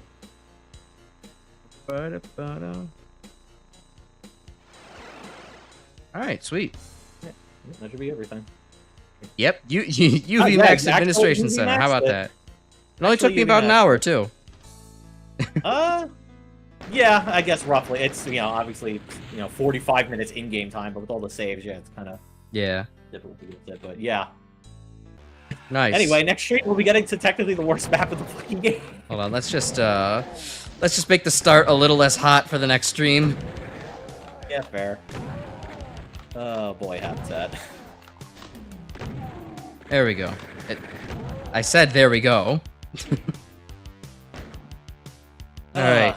Yeah, GG's, geez. Alright, well, the 3 most monster maps taken down in this, Nope, we still got 1 left. Okay. Map 27. We All still right. got 1 map left. Well, 3 monster maps taken down in this session. Not bad for progress, I gotta say. I don't know. I still didn't think any of them were necessarily bad. I think Habitat might end up pissing me off more if it's just terrible map design through and through. These, I mean, we'll see. We'll yeah. see. I don't know. These weren't bad. It was just a matter of, like, yeah, the last 2 just took forever to get through. They were very long maps. Again, though, I will probably say that if you were going at this by yourself without any additional help, you'd probably fucking hate it. Well, I would say the only thing I needed help on was getting the secrets. If you weren't here, I would have just moved on, like, you know, and said, well, I'll UV max it another day, you know? So, like, yeah. Without that, like, it's my opinion wouldn't have changed very much. This level sold my dog Fent. Dog Fent. Thanks. Amazing. Was it the good Fent or was it the crappy Fent? Because, you know, there's different types. Might have been sold crappy ketamine, too. You never know. He sold him Danny Fenton. Sold him Danny Fenton. Not even Danny Phantom, man. No superpowers or anything. Danny Fenton is his actual name. He becomes Danny Phantom when he goes ghost. Well, right. That's what he doesn't have his ghost powers. Twas the joke. Okay. I just wasn't sure if you were unfamiliar with the Danny Phantom lore. Oh no, I'm familiar with the Danny Phantom lore. I showed off my art last time. You don't think I know? And I know the Timmy Turner hairstyle. I also don't know the Danny Phantom hairstyle and the Danny Phantom lore. Come on. You can use it as an art reference. It doesn't necessarily mean you know the lore. I suppose so. But anyways. Like I've used art references from shit I couldn't know the fucking first thing about. I've used fucking like Warhammer stuff for fucking art references. I don't know the fucking first thing about what fucking Warhammer's about. It's got orcs in it, I guess, and space marines. Orcs, space marines, space racism, all that good stuff. It's got a guy who says the word no really funny. I don't know. No. All right. Well, good session, everybody. Thanks for showing up. I hope you enjoy the rest of your night. We'll be doing 1 more week of Mega Man RPG and another week of TNT Evilution next week. Then I'll take a break for my little ASIN traveling, and then we'll be back on in a couple weeks. Thinking of probably doing something either Thursday or Friday in the Discord just to hang out with everyone. So, you know, think about that if you want to be there. And if you haven't joined the Discord yet, please do. It is a fun place to go and chill. So, yeah, I hope you... Yeah, and actually, if you join the Discord, then you can also help submit maps for the eventual Doom Community Night, too. So that as well, yes. As a recommendation for that. Post TNT, the Doom Community Night. So, yeah. All right, well. I have to imagine... Like, what, next week's probably going to be the last RPG stream? Yeah, so most likely after that, then it'll probably be the Wily Wars. And then I think probably 2 more streams of TNT, I think, roughly. I don't think you're going to be able to get, like, 9 maps finished in 1 stream. That seems like a lot. So. Yep. All right, so, yeah, I'm thinking, like, 2 maybe left? Yeah, we'll see. But with that, bid everyone good night, and I'll talk to everybody later. See ya. Yeah, have a good night, everyone. See you next week for fucking Habitat. I love shitty maps. I love shitty